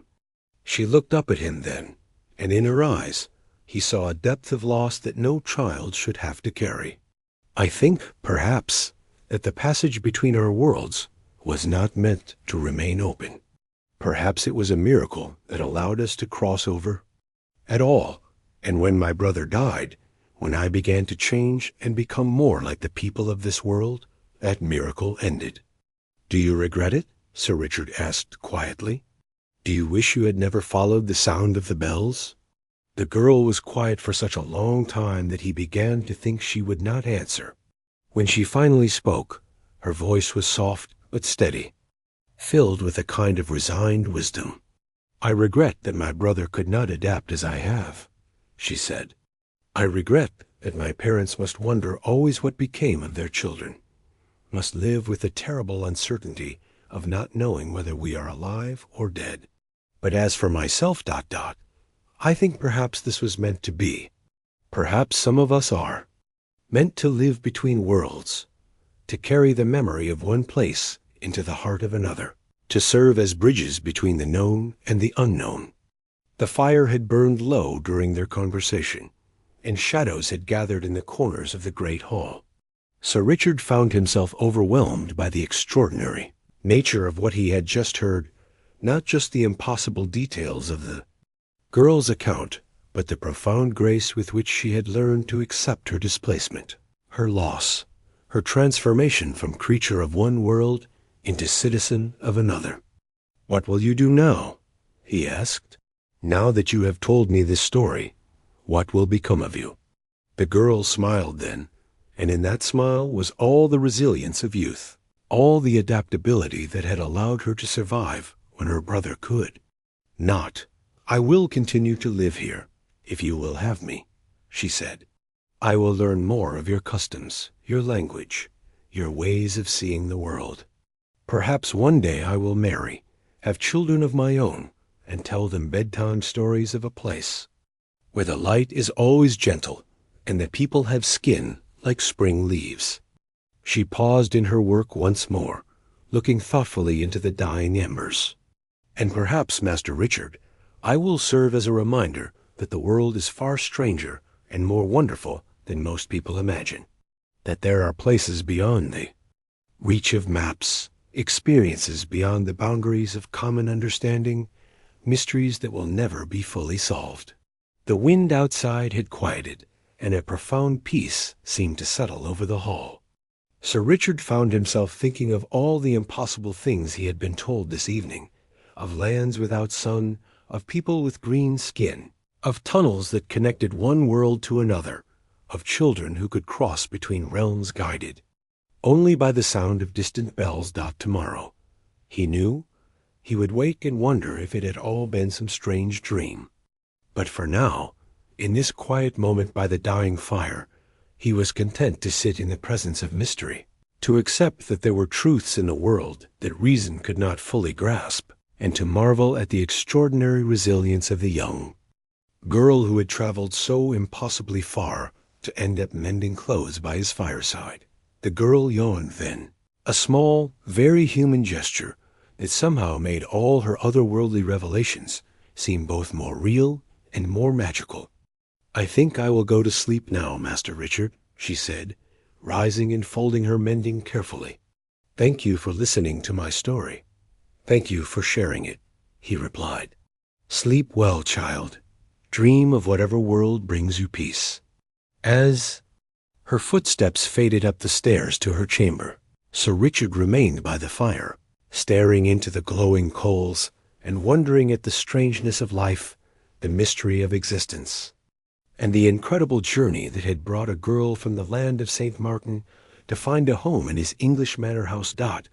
And somewhere in the distance, so faintly that it might have been imagination, he thought he heard the sound of church bells calling across the darkness like a voice from another world. In the days that followed the girl's remarkable revelation, Sir Richard de Colin found himself unable to put her extraordinary account from his mind. He was a learned man by the standards of his time, well versed in Latin scripture and familiar with the philosophical works that had survived from ancient Greece and Rome. Yet nothing in his education had prepared him to make sense of what he had heard by his fireside that autumn evening. The land of St. Martin, a realm of perpetual twilight, where people had skin like new leaves and silver-wooled creatures grazed in fields of luminous beans, a place connected to his own world by tunnels that might open to the sound of distant bells, then close forever, leaving no trace of their existence.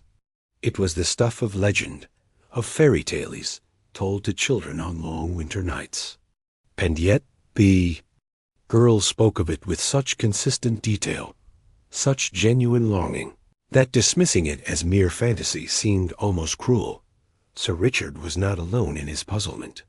Word of the Green children's arrival had spread throughout the learned circles of medieval England, carried by traveling monks, visiting scholars, and the inevitable gossip that flows like water through even the most remote communities. Letters had arrived from as far away as London and Canterbury, written by men of learning who begged for more details about the mysterious foundlings and their impossible tale.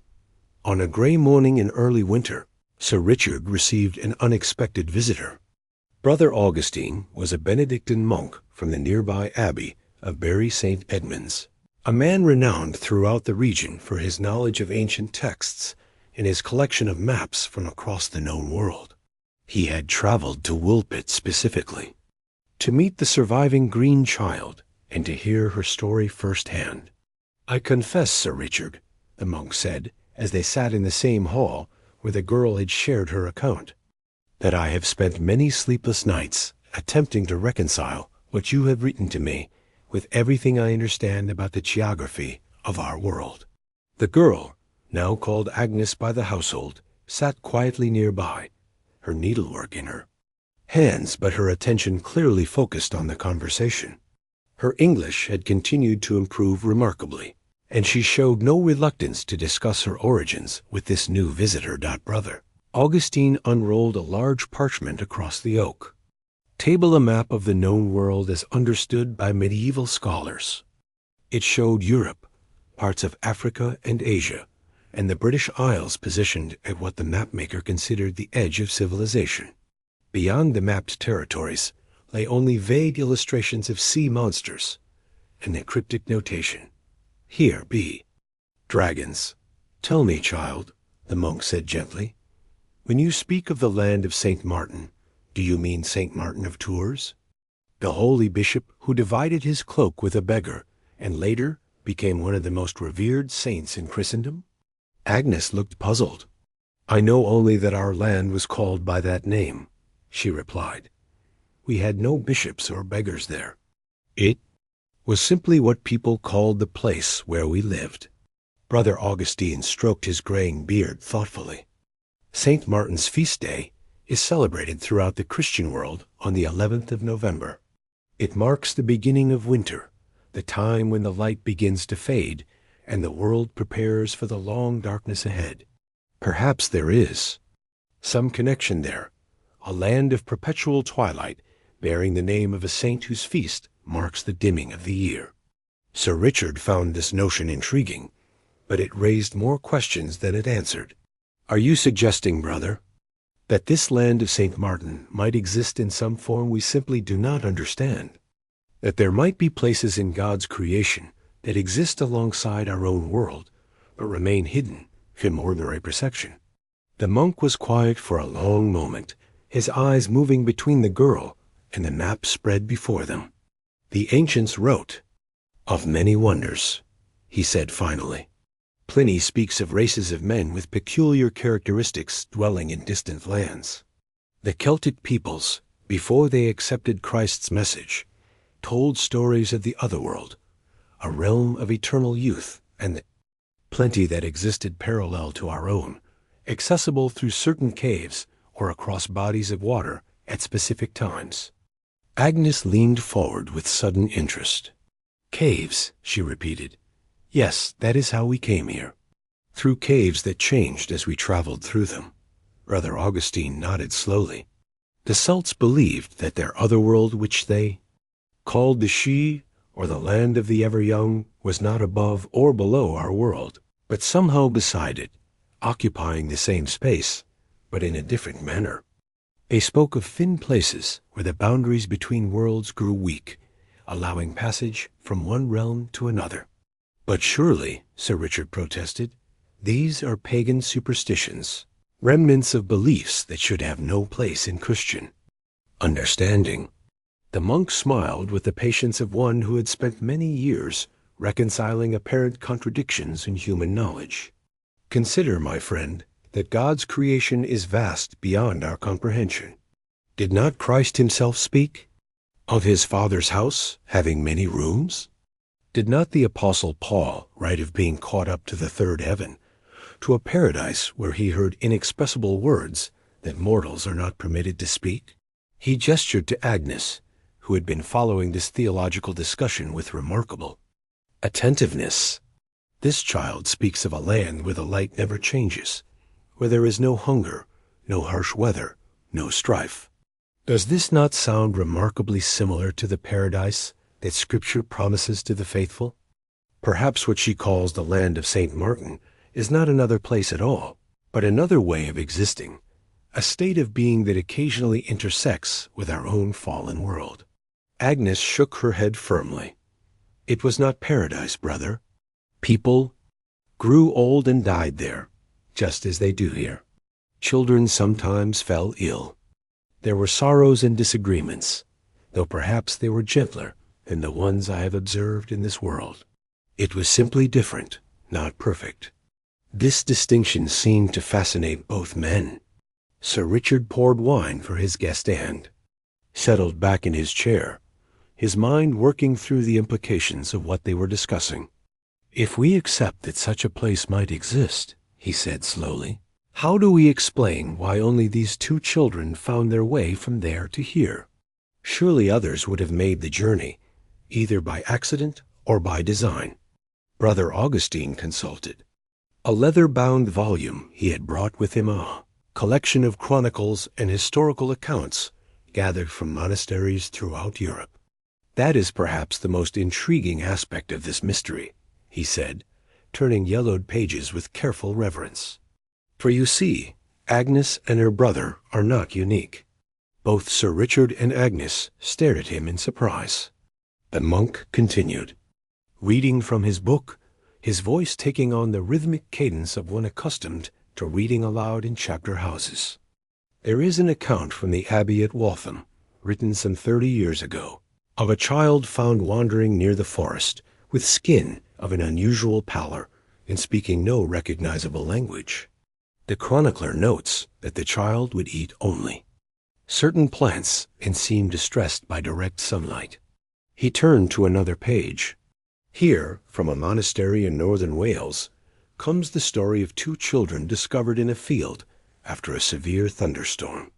They were described as having complexions of an unworldly hue and refusing all food save raw vegetables.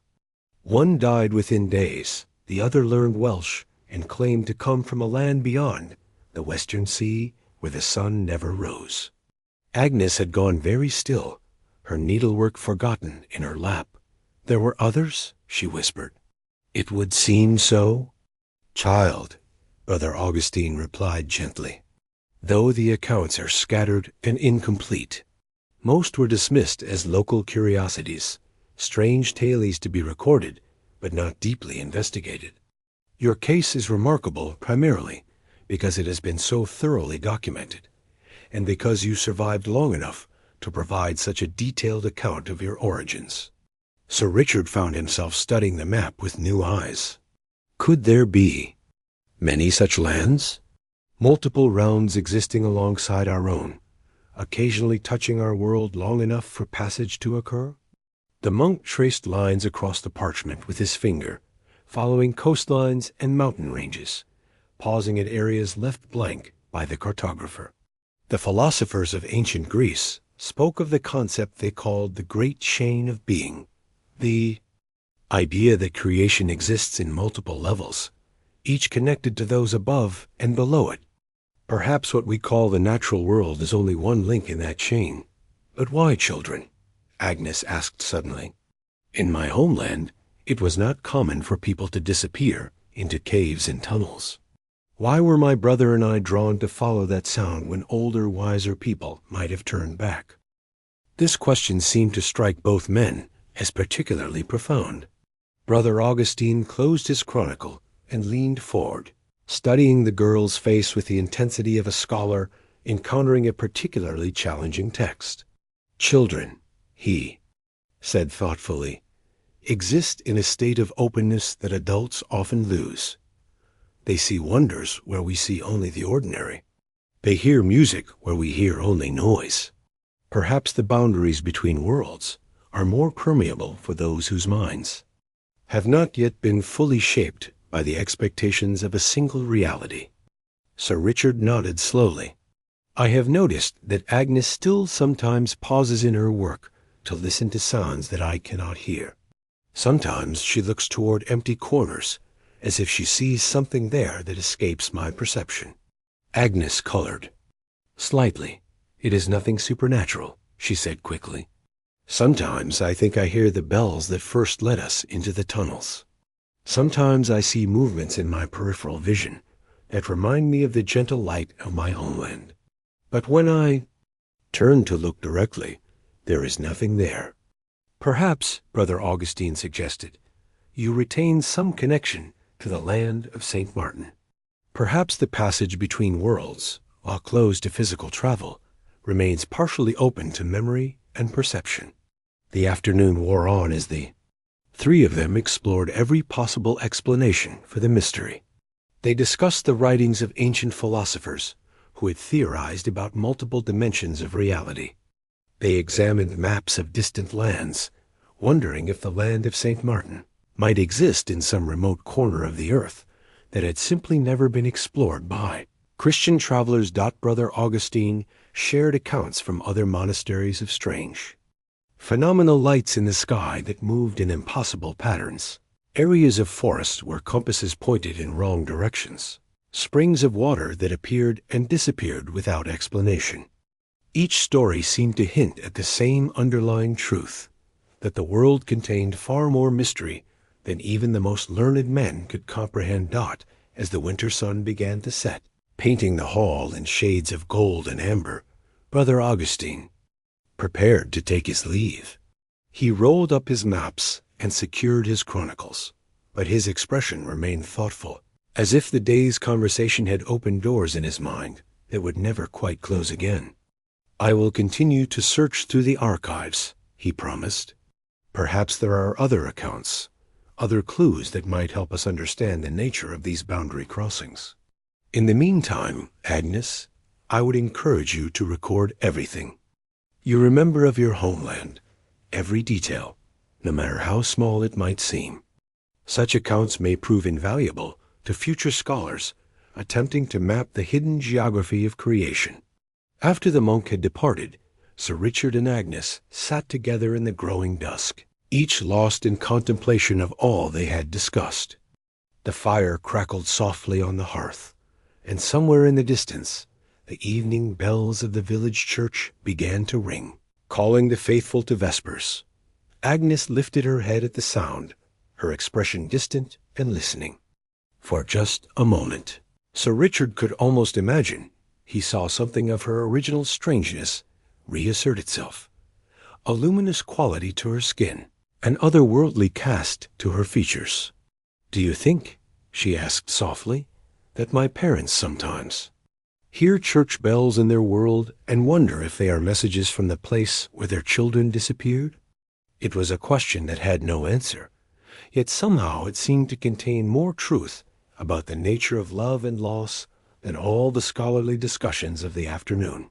Sir Richard reached over and gently patted the girl's hand. "I think," he said, "that love transcends the boundaries between worlds. Whatever realm your parents inhabit, their love for you continues, just as your love for them continues here." Agnes smiled then, the first truly peaceful smile he had seen from her since her brother's death. "Yes," she said simply, "I think that must be true." Outside, the church bells continued their ancient song, their bronze voices carrying across the darkening countryside, reaching toward whatever other worlds might lie, listening just beyond the edge of perception. And in the quiet hall, two people sat in comfortable silence, each carrying their own piece of an unsolvable mystery, content to live with questions that would never find complete answers. The candles burned lower, casting dancing shadows on the stone walls, and the mystery of the land of St. Martin settled around them like a gentle blanket, mysterious and comforting all at once. For in the end, perhaps the greatest wisdom lay not in solving such mysteries, but in allowing them to exist, unexplained and wonderful, reminders that the universe held depths beyond the reach of human understanding. And somewhere in the space, between sleeping and waking, between the known and the unknowable, the land of St. Martin continued to exist, as real as memory, as distant as tomorrow, as close as the next breath, waiting for the sound of bells to call new pilgrims home. Time has a way of transforming mystery into memory, and memory into legend. The green children of Woolpit, once the talk of learned men throughout medieval England, gradually faded from immediate concern, as the pressing affairs of kingdoms and harvests, wars, and weather claimed the attention of each new generation. Agnes herself grew into womanhood, married a man from a neighboring village, and bore children whose skin held no trace of that otherworldly luminescence that had once marked her as a creature from another realm. But stories, like seeds, have a way of surviving even the harshest winters. They lie dormant in the fertile darkness of collective memory until the right conditions awaken them to new life. And so it was that centuries later, as humanity began to develop new ways of understanding the natural world, the tale of the green children would emerge once again, this time to be examined through the lens of what we have come to call scientific inquiry. In the libraries of great universities, where medieval chronicles gathered dust between leather bindings, scholars of all a different sort began to turn their attention to old mysteries with new tools of analysis. They were men and women trained not in theology or classical philosophy, but in the emerging disciplines of medicine, chemistry, and natural history. They approached the account of Agnes and her brother not as a supernatural phenomenon to be accepted or dismissed, but as a puzzle to be solved through careful observation and logical deduction. Dr. Elizabeth Hartwell was among the first of these modern investigators. A physician practicing in London during the early years of the 18th century, she had developed a particular interest in unusual medical conditions that had been recorded throughout history. The green children of Woolpit caught her attention. While she was researching accounts of strange pigmentation disorders for a paper, she was preparing for the newly established Royal Society. In her private study. Surrounded by anatomical texts and chemical apparatus, Dr. Hartwell spread out transcriptions of the medieval accounts and began to apply the systematic thinking that had been trained into her through years of medical practice. She approached the mystery not with wonder, but with the cool analytical methods that were beginning to transform humanity's understanding of the natural world. Consider first the most obvious anomaly, she wrote in her journal, the quill scratching softly across parchment as she worked by candlelight late into the evening. The unusual coloration of the children's skin. What medical conditions might produce such an effect? Dr. Hartwell had encountered various disorders of pigmentation during her career. She had treated patients whose skin bore strange patterns of light and dark, had observed the peculiar pallor that sometimes accompanied certain wasting diseases, had documented the yellowish tinge that indicated disorders of the liver or spleen. But green skin was unlike anything in her direct experience. However, her research into historical medical texts had revealed intriguing possibilities. Ancient Greek physicians had described a condition they called chlorosis, literally meaning green sickness, which primarily affected young women. The symptoms included a peculiar greenish pallor, weakness, loss of appetite, and a craving for unusual foods. The condition was thought to be related to disorders of the blood, though the exact mechanisms remained poorly understood. Could it be, Dr. Hartwell mused, making careful notes in her precise handwriting, that the green children suffered from an extreme form of chlorosis? The accounts mentioned their initial refusal to eat normal foods, their apparent weakness, and, of course, the distinctive coloration. The boy's death might be explained by the severity of his condition, while the girl's gradual recovery could indicate that proper nutrition slowly corrected the underlying disorder. She paused in her writing to consult a volume on mineral poisoning that had recently been translated from Arabic. Certain metal compounds, she knew, could produce unusual colorations when absorbed into the human body. Copper poisoning, for instance, could give the skin a distinctly greenish tinge, while arsenic exposure might cause similar effects, along with the gastrointestinal symptoms that could explain the children's limited diet. Perhaps, she continued, writing, the children came not from another world, but from a region where the local water supply had been contaminated with copper-bearing minerals. This would explain not only their unusual appearance, but also their apparent unfamiliarity with normal foods. If they had been subsisting on a limited diet of wild plants from a poisoned environment, their arrival in Woolpit might have been less a journey between worlds than an escape from a contaminated homeland. Dr. Hartwell found this theory increasingly compelling as she developed it further. Medieval mining operations, she knew, were often crude affairs that could easily contaminate local water supplies with various metals. A community forced to survive near such operations might indeed develop the pale, greenish complexion described in the chronicles, might be reduced to eating only certain hardy plants that could tolerate the poisoned soil might speak a dialect, so influenced by isolation that it seemed like a foreign tongue to outsiders.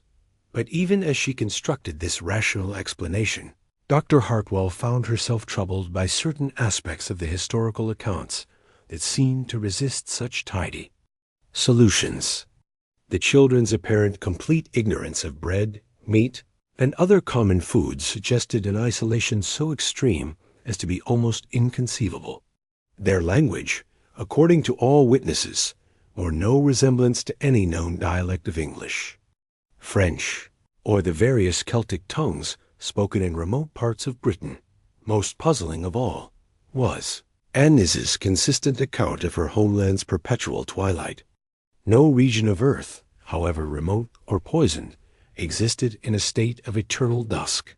The movement of sun and moon, the cycle of day and night, were universal features of terrestrial existence. How could any human community develop in complete ignorance of these most basic rhythms of natural life? Dr. Hartwell set down her quill and walked to the window of her study, gazing out at the London street where gas lamps created pools of yellow light in the darkness. The rational part of her mind continued to work through possible explanations. Perhaps Anne's memories had been distorted by trauma, or by the natural tendency of memory to transform ordinary experiences into something more dramatic. Perhaps her account of the Twilight Land was a poetic metaphor rather than a literal description. Yet something in the consistency of the girl's story, as recorded by multiple chroniclers over many years, suggested a deeper truth that purely medical explanations could not fully capture. Agnes had lived for decades after her arrival in England, had married and borne children, had become thoroughly integrated into her adopted community. She had no apparent reason to maintain an elaborate fiction, no benefit to be gained from perpetuating a supernatural tale. If her account was false, it was a remarkably sophisticated and persistent deception maintained by a child who had supposedly been too young and confused to construct such an elaborate fantasy. As the weeks passed, Dr. Hartwell corresponded with other scholars who had taken an interest in the case. A professor of natural philosophy at Cambridge had developed his own theory based on atmospheric conditions. Perhaps, he suggested, the children had emerged from some deep valley or cavern system where unusual geological formations created perpetual fog or mist, giving the impression of eternal twilight. The green coloration might result from prolonged exposure to certain cave minerals or from a diet consisting entirely of moss and other primitive plants. A physician in Edinburgh proposed that the children might have suffered from a rare hereditary condition that affected both pigmentation and cognitive development. Their strange language could have been the result of isolation combined with mental impairment, while their dietary restrictions might indicate a metabolic disorder that made them unable to process normal foods. Each theory was carefully reasoned, supported by reference to known medical literature, and presented with the methodical precision that characterized the new scientific approach to understanding natural phenomena. Yet each also seemed to explain only part of the mystery, leaving crucial elements of the story unaddressed or requiring assumptions that were themselves difficult to support. Dr. Hartwell found herself returning repeatedly to one particular aspect of the case that seemed to resist all attempts at rational explanation. Multiple independent witnesses had described the children as speaking a completely unknown language when they were first discovered. Not a dialect, not a corrupted form of familiar speech, but something entirely alien to anyone who heard it. Had consulted with scholars of linguistics, men who had made extensive studies of the various languages and dialects of Britain and continental Europe. None could suggest any known tongue that might account for the children's speech patterns. Even allowing for the possibility of extreme isolation, human language followed certain universal patterns that made it possible for trained observers to identify linguistic families and relationships. The complete absence of any recognizable elements in the children's speech suggested something unprecedented in the scholarly understanding of how human communication developed. She thought about the great discoveries that had transformed natural philosophy in recent generations. The circulation of the blood, the nature of combustion, the principles governing planetary motion, all had required observers to abandon previous assumptions and develop entirely new ways of conceptualizing familiar phenomena. Perhaps the mystery of the green children was not a problem to be solved with existing tools, but an invitation to expand the very boundaries of scientific inquiry. Dr. Hartwell closed her journal and extinguished her candle, but her mind continued, working in the darkness. Tomorrow she would continue her research, would correspond with more colleagues, would develop new theories and test them against the available evidence. But tonight, in the quiet of her London study, she allowed herself to wonder whether some mysteries were meant not to be solved, but to serve as reminders of how much humanity still had to learn about the true nature of existence outside her. Window, the city settled into sleep, its countless inhabitants dreaming dreams that might carry them to places as strange and distant as the land of St. Martin. And somewhere in that space, between waking and sleeping, between the known and the unknowable, the green children continued their eternal journey from mystery into memory, from memory into legend, carrying with them questions that would outlast all the ingenious attempts to answer them. The clock in Dr. Hartwell's study chimed midnight, marking the transition from one day to the next, from present into future. But some stories, like some questions, exist outside the normal flow of time, waiting patiently for each new generation to rediscover them and wonder anew at the strangeness and beauty of a universe that refuses to be fully explained.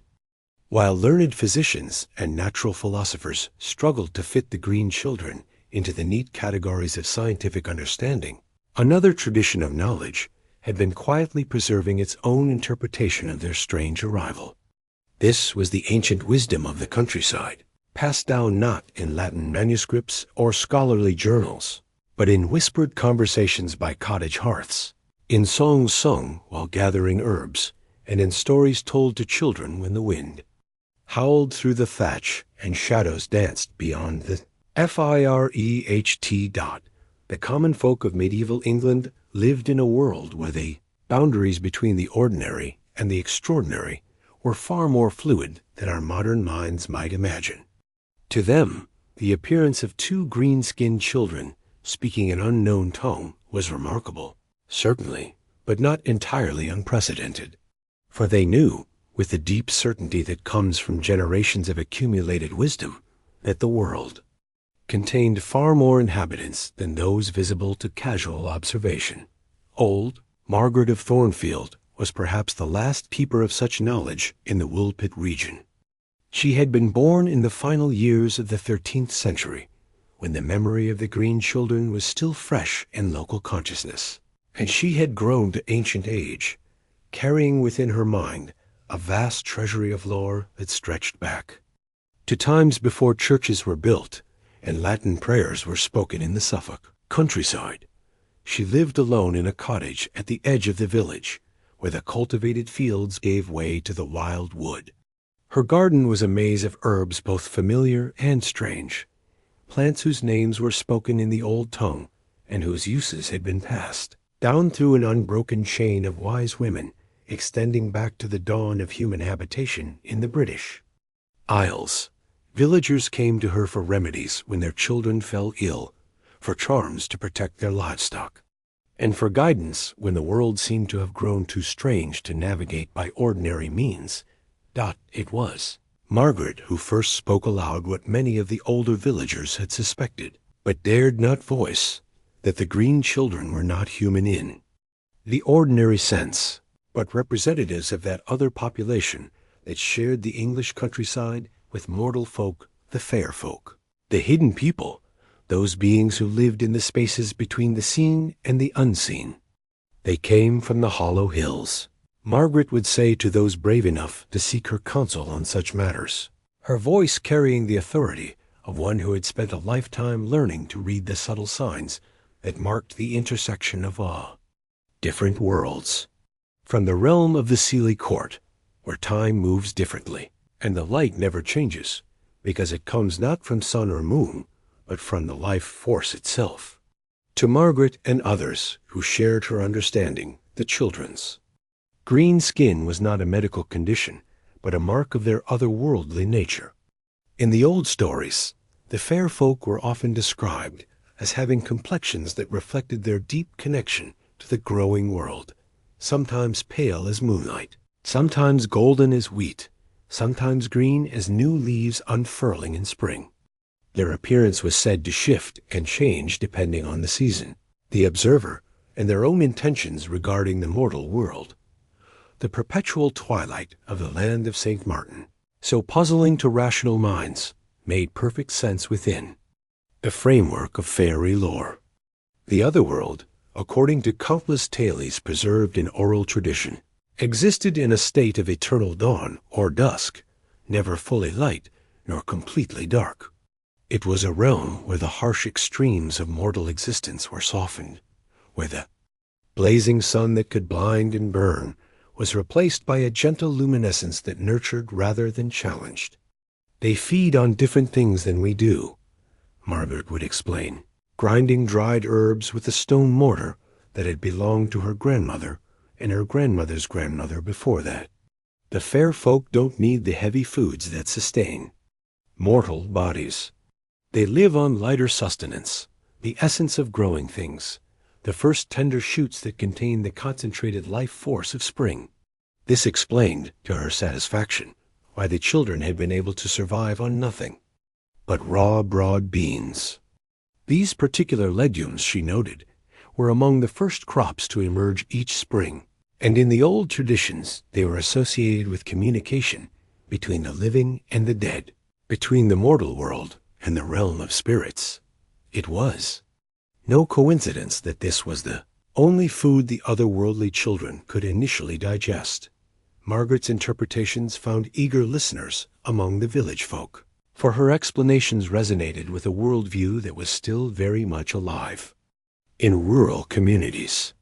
Everyone knew stories of people who had wandered into fairy rings and emerged days or years later with tales of feasting and dancing in underground halls lit by no earthly flame.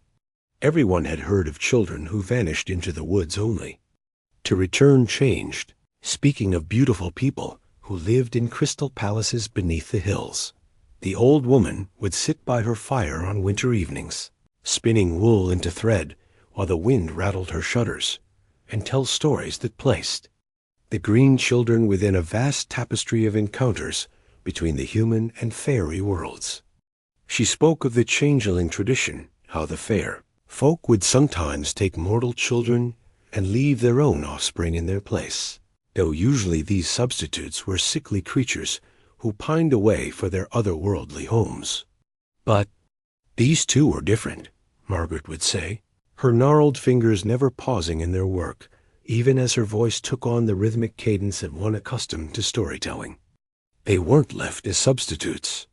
They were lost children, wanderers who had somehow found their way out of the hollow hills and into our sunlit world. According to her understanding, the tunnels Agnes had described were not geological formations, but the mysterious pathways that connected the fairy realm to the mortal world. These passages, known in the old lore as the roads between, were said to open and close according to patterns that only the fair folk truly understood. They might be accessed through certain caves, ancient burial mounds, or hollow trees, but only at specific times and under particular circumstances. The sound of bells they followed, Margaret explained. That would have been the calling of the Seelie Court, summoning their people home for some great gathering or celebration. But children, whether mortal or fairy, are curious creatures. Instead of heeding the call to return, they followed it toward its source and found themselves walking the roads between. In Margaret's version of events, the children's emergence into the wolf pit at Woolpit was not an accident, but the result of those mysterious pathways following their own logic. The fair folk, she explained, were drawn to places of transition, and threshold crossroads, boundaries between cultivated land and wilderness, the edges of water and wood. The Woolpits, designed to capture creatures that lived between the tame and the wild, were exactly the sort of liminal space where the roads between might choose to emerge. The death of the boy, in Margaret's understanding, was a tragedy, but not a medical failure. Faerie children, she said, were not meant to live in the harsh light and heavy air of the mortal world. Their bodies were designed for the gentler atmosphere of the hollow hills, and the shock of translation from one realm to another was often fatal. That the girl survived was either a mark of exceptional resilience or an indication that she had been born with one foot in each world. Some are born with the sight, Margaret would say, referring to the ability to perceive the faerie realm and communicate with its inhabitants. Some have the blood, carrying within them the heritage of both worlds. This green girl, she had something that let her bridge the gap between her realm and ours. As Agnes grew to womanhood and integrated into the community, Margaret watched, her with the knowing eyes of one trained to detect signs of otherworldly heritage. She noted how the former changeling child seemed to hear sounds that others could not perceive, how she sometimes paused in her work to stare at empty spaces, as if observing invisible companions, how plants seemed to grow with unusual vigor in her presence. She carries the blessing and the burden of the between world, Margaret would murmur to herself as she watched Agnes tend her garden with hands that seemed to understand the secret language of growing things. She'll never be fully of this world, but she'd never find her way back to the other one either. The old wise woman saw in Agnes a living bridge between two ways of understanding existence, the rational, daylight world of human society, and the deeper, more mysterious realm of the fair folk. This made her both precious and tragic, a keeper of secrets that could never be fully shared with those who had not themselves walked the roads between. Margaret's interpretations spread through the village and beyond, carried by traveling tinkers, wandering musicians, and the endless network of gossip that connected every English community to its neighbors. The story of the green children began to evolve, taking on the characteristics of traditional fairy tales while retaining the specific details that marked it as a real occurrence. On her final winter, when age and illness had confined her to her cottage and villagers came to bid farewell to the last keeper of the old ways, Margaret spoke once more of the green children and their significance for those who would come after. They were a gift, she whispered, her voice barely audible above the crackling of the fire that had warmed her through so many years of storytelling. A reminder that the world is far stranger and more wonderful than most people dare to believe. As long as their story is remembered, as long as people wonder about the roads between, a pathway to the hollow hills remains open. She died on the night of the winter solstice, when the darkness was deepest and the veil between worlds was said to be at its thinnest. The villagers found her the next morning with a peaceful expression, as if she had simply stepped across the threshold into the land of eternal twilight that she had spent a lifetime describing. With her passing, the last direct connection to the fairy interpretation of the green children's story seemed to fade. But the tales she had preserved continued to circulate, woven now into the broader tapestry of English folklore, finding new voices in each generation of storytellers who understood that some truths could only be preserved through the ancient art of the told tale. And perhaps, on certain nights when the wind blows just right across the Suffolk countryside, when the boundary between seasons grows thin and the old roads remember their original purposes, those who walk alone through the fields around Woolpit might catch a glimpse of green shadows dancing at the edge of vision, might hear the distant sound of bells calling from the hollow hills, might sense the presence of those who still wait patiently for lost children to find their way home. Let the old stories settle around you now like familiar quilts, dear listener. Feel the comfort of tales that have been told for centuries, passed from hand to hand like treasured heirlooms. carrying within them the accumulated wisdom of all who have wondered at the beautiful strangeness of existence. Close your eyes and listen, Dot. Can you hear the bells calling from the hills? And so we find ourselves here, in this quiet hour of reflection, standing at the edge of understanding, much like those medieval villagers of Woolpit once did. The story of the green children has traveled through time like smoke through autumn air, carrying with it questions that seem to grow more mysterious rather than clearer with each passing century. Picture, if you will, a world where boundaries blur like watercolors in the rain, where the solid certainties we cling to in daylight begin to soften and shift in the gentle embrace of twilight. This is where the green children exist, not quite in our world, not quite in another, but somewhere in between, in that liminal space, where reality meets the realm of dreams. The medieval chroniclers who first recorded their tale understood something we have perhaps forgotten in our rush toward scientific explanations. They lived in a world where mystery was not necessarily something to be solved, but something to be contemplated, like candlelight flickering against cathedral walls. They accepted that some stories exist not to provide answers, but to remind us of the questions we should never stop asking. William of Newburgh, writing his careful account in the 12th century, chose his words with the precision of a monk, illuminating a manuscript. He was a historian, a man of learning, yet he preserved this tale with the same reverence he gave to the more conventional events of his time. Why? Perhaps because he understood that truth comes in many forms, and some truths can only be approached obliquely, like glimpsing stars that become visible only when you don't look directly at them. The children themselves existed in this space, between worlds from the moment they emerged from that wolf pit. Neither fully of our world nor entirely separate from it, they became living symbols of transition, of crossing between states of being. The boy, fragile and ethereal, who could not adapt to our heavier reality and faded away like morning mist. The girl, who proved more resilient, slowly trading her otherworldly green for the common hues of mortal flesh. But what did she truly leave behind in that transformation? As her skin paled to match those around her, as she learned their language and adopted their customs, what memories of that other place grew dim in her mind? Did she sometimes wake at night, her heart aching for the perpetual twilight of St. Martin's Land, for the sound of bells that rang not in towers, but from the very air itself?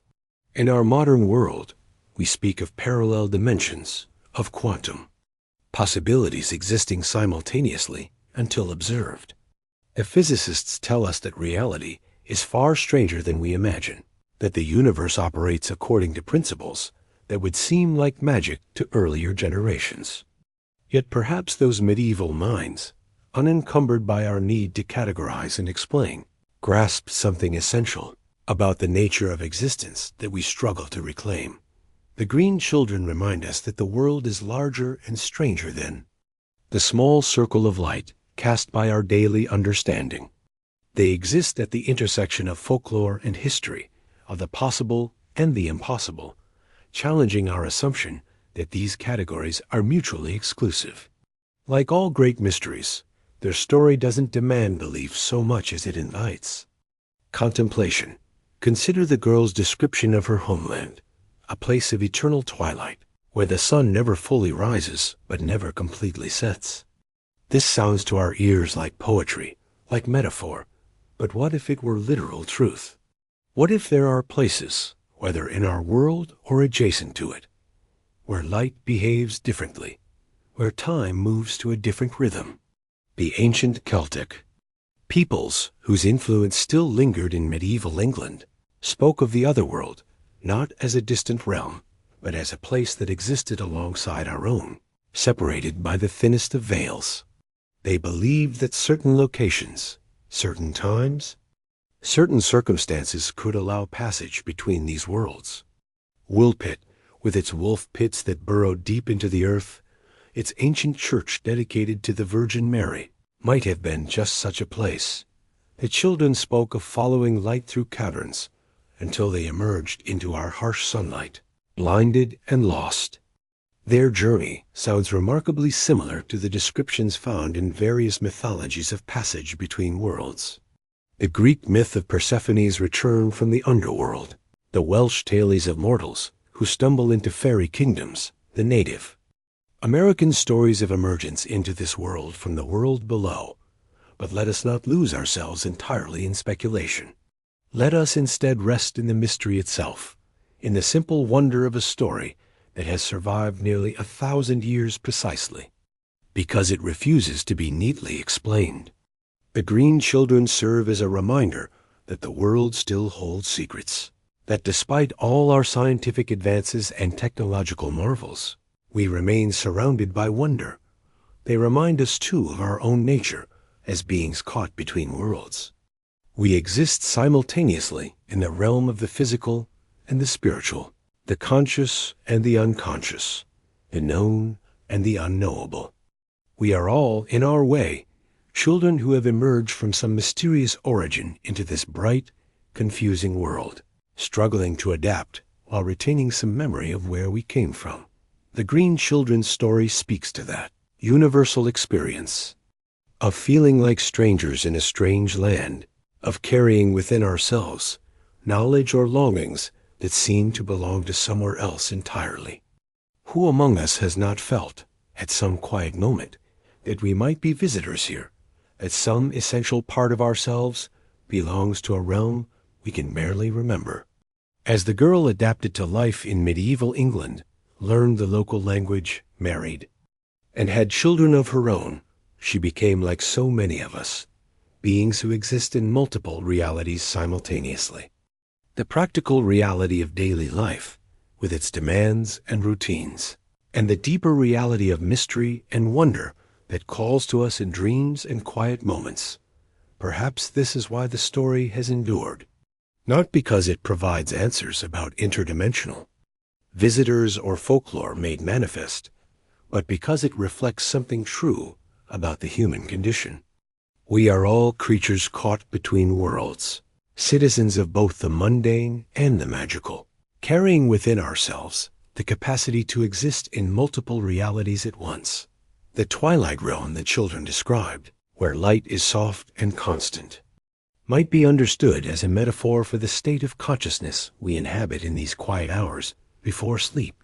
It is neither the harsh brightness of full wakefulness nor the complete darkness of unconsciousness, but something in between, a place where different kinds of truth become visible in this twilight state, the boundaries between what is and what might become permeable. Stories that seemed impossible in daylight reveal their deeper truths. The Green Children, whether they existed exactly as described or represent something more symbolic, become our guides to understanding that reality is richer and more mysterious than we often allow ourselves to believe. They teach us that being between worlds is not a problem to be solved, but a condition to be embraced. The space between certainty and uncertainty, between the known and the unknown, is not empty but pregnant with possibility. It is the space where creativity is born, where insights emerge, where the soul finds room to breathe as we prepare to continue deeper into their story, into the realm of sleep and dreams that awaits. We might consider carrying with us the gift the Green Children offer, the reminder that we too are citizens of more than one world, that the boundaries we perceive are often more fluid than they appear, and that wonder is always just beneath the surface of even the most ordinary day. The bells that called them from their twilight realm still ring somewhere in the distance, calling us to remember that mystery is not the opposite of truth, but its deepest expression. In the space between sleeping and waking, between certainty and wonder, we might yet hear those bells ourselves and understand something essential about our own journey through this strange, beautiful, inexplicable world. Rest now in this understanding. Rest in the space between worlds, where all possibilities coexist in gentle harmony, where the Green Children still dance in meadows of eternal twilight, and where the mystery of existence reveals itself not through answers, but through the perfect, peaceful acceptance of questions that need no resolution. And now, dear friend, as our journey through this ancient mystery draws toward its peaceful close, I invite you to walk with me one final time through the fields of Woolpit. Not the bustling medieval village of centuries past, but the Woolpit of dreams, where time moves like honey through sunlight, where the boundaries between what was, what is, and what might be dissolve like morning mist. Close your eyes now, if you haven't already, and let your breathing settle into its natural rhythm. Feel yourself stepping onto a path that winds gently through the English countryside, though this is a countryside that exists beyond the reach of any map, in that quiet realm where stories live eternal and mysteries never truly end. The grass beneath your feet is soft and cool, still touched with the dew of dawn, though time seems to have no meaning here. Each blade bends gently as you pass, releasing the sweet scent of earth and growing things. The air itself feels different here, lighter somehow, filled with possibilities that hover just beyond the edge of perception. You are walking now through fields that have witnessed countless seasons, countless lives, countless moments of wonder and mystery. The wheat that once grew here has long since been harvested, ground into flour, baked into bread that nourished bodies now centuries dust. Yet something of their essence remains, woven into the very atmosphere of this place. As you walk, you become aware of the sounds around you, not the harsh noises of our modern world, but the gentle symphony of the countryside at peace. The whisper of wind moving through tall grass, carrying with it the faintest echo of children's laughter from long ago. The distant lowing of cattle, their voices deep and reassuring in the growing dusk. Somewhere, a church bell tolls the hour, its bronze voice rolling across the fields like a prayer made audible. The sun hangs low in the sky, neither rising nor setting, but suspended in that magical hour when light becomes liquid gold, when shadows grow long and soft, when the ordinary world begins its daily transformation into something more mysterious, more beautiful. This is the light the green children might have recognized, this gentle illumination that belongs neither fully to day nor entirely to night. You come now to a slight rise in the path, and as you crest it, you see before you the remains of what once were wolf pits, though now they are merely gentle depressions in the earth, softened by centuries of rain and wind and the patient work of growing things. Wildflowers have claimed them now, filling these ancient hollows with pools of purple and gold, white and blue, as if the earth itself has chosen to answer mystery with beauty. In the largest of these gentle depressions, you pause, and as you do, you feel a strange tingling in the air, as if the very molecules around you are vibrating with some ancient memory. The grass here grows greener than anywhere else, with a luminous quality that seems to emanate from within rather than merely reflecting the light above. You settle yourself comfortably at the edge of this peaceful hollow, feeling the soft earth yield beneath you. The grass makes a natural cushion, and you find yourself lying back, gazing up at a sky that seems deeper than any you have seen before, painted in shades of lavender and rose, amber and pearl. As you rest here, in this place where the impossible once became possible, you begin to hear them. Not with your ears, perhaps, but with some deeper sense that awakens in the presence of enduring mystery. The soft sound of children playing, their voices carrying the universal music of innocence and joy. Two forms materialize at the edge of your vision, not quite solid, more like shapes made of evening light and wishful thinking.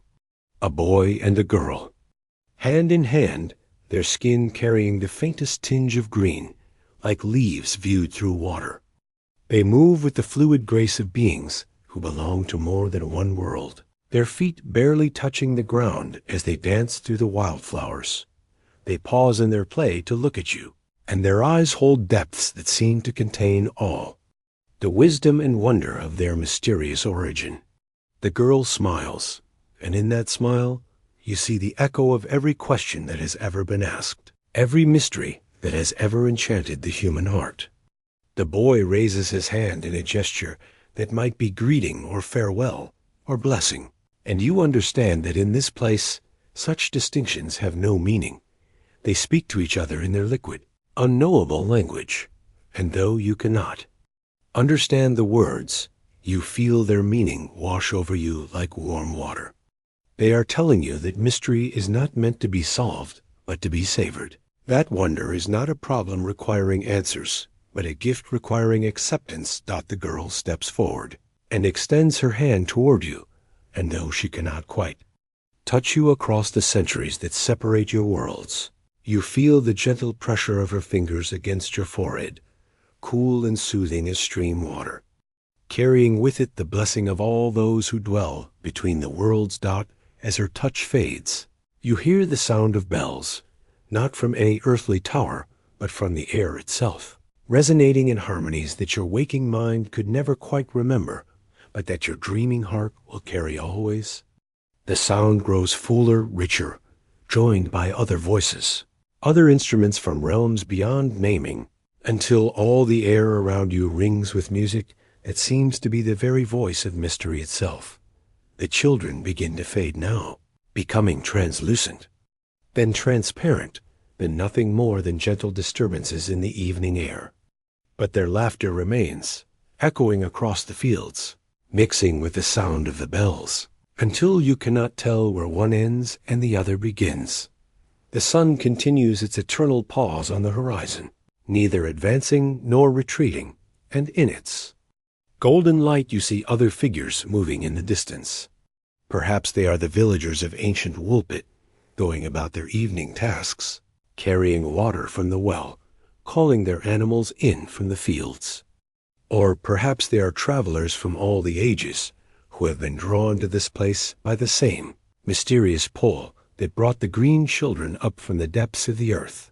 You realize now that you are part of this eternal procession, this endless parade of seekers and dreamers who have found their way to this threshold between worlds.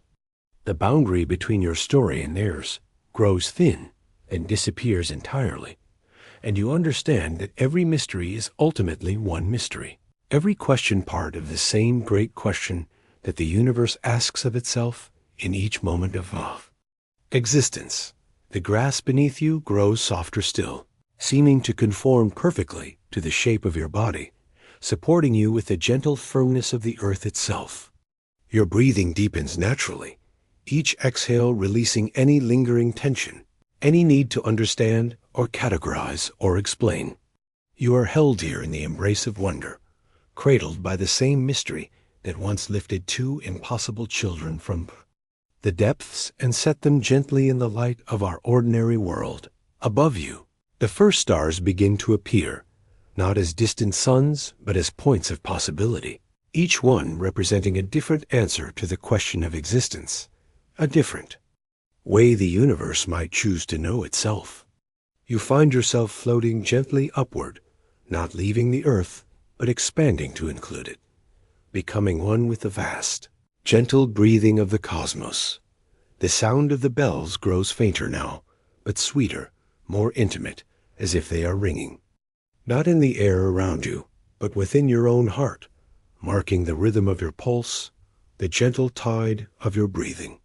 With each ring, you sink deeper into perfect peace, perfect acceptance of the beautiful impossibility of being alive in a universe full of green children and wolf pits and stories that refuse to be fully understood.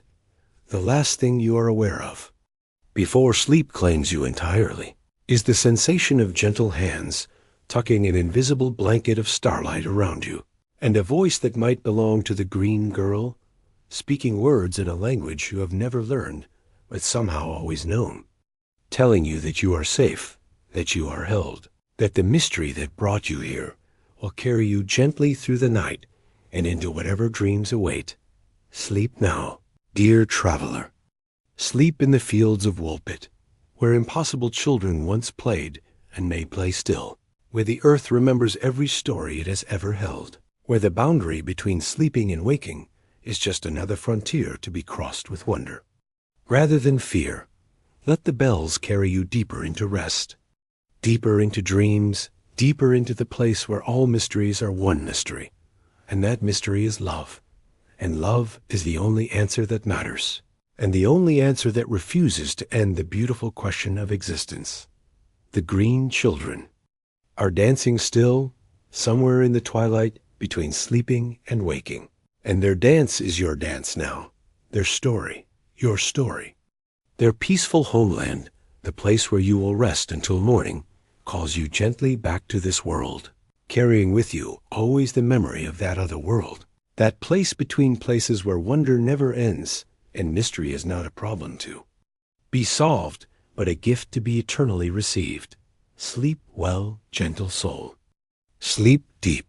The children from nowhere watch over your dreams, and in watching, they become part of you, and you part of them. Citizens together of all the worlds that exist in the space between one heartbeat and the next, one breath and another, one moment of consciousness and the vast, peaceful ocean of sleep that now rises to receive you with the tenderness of the earth receiving rain.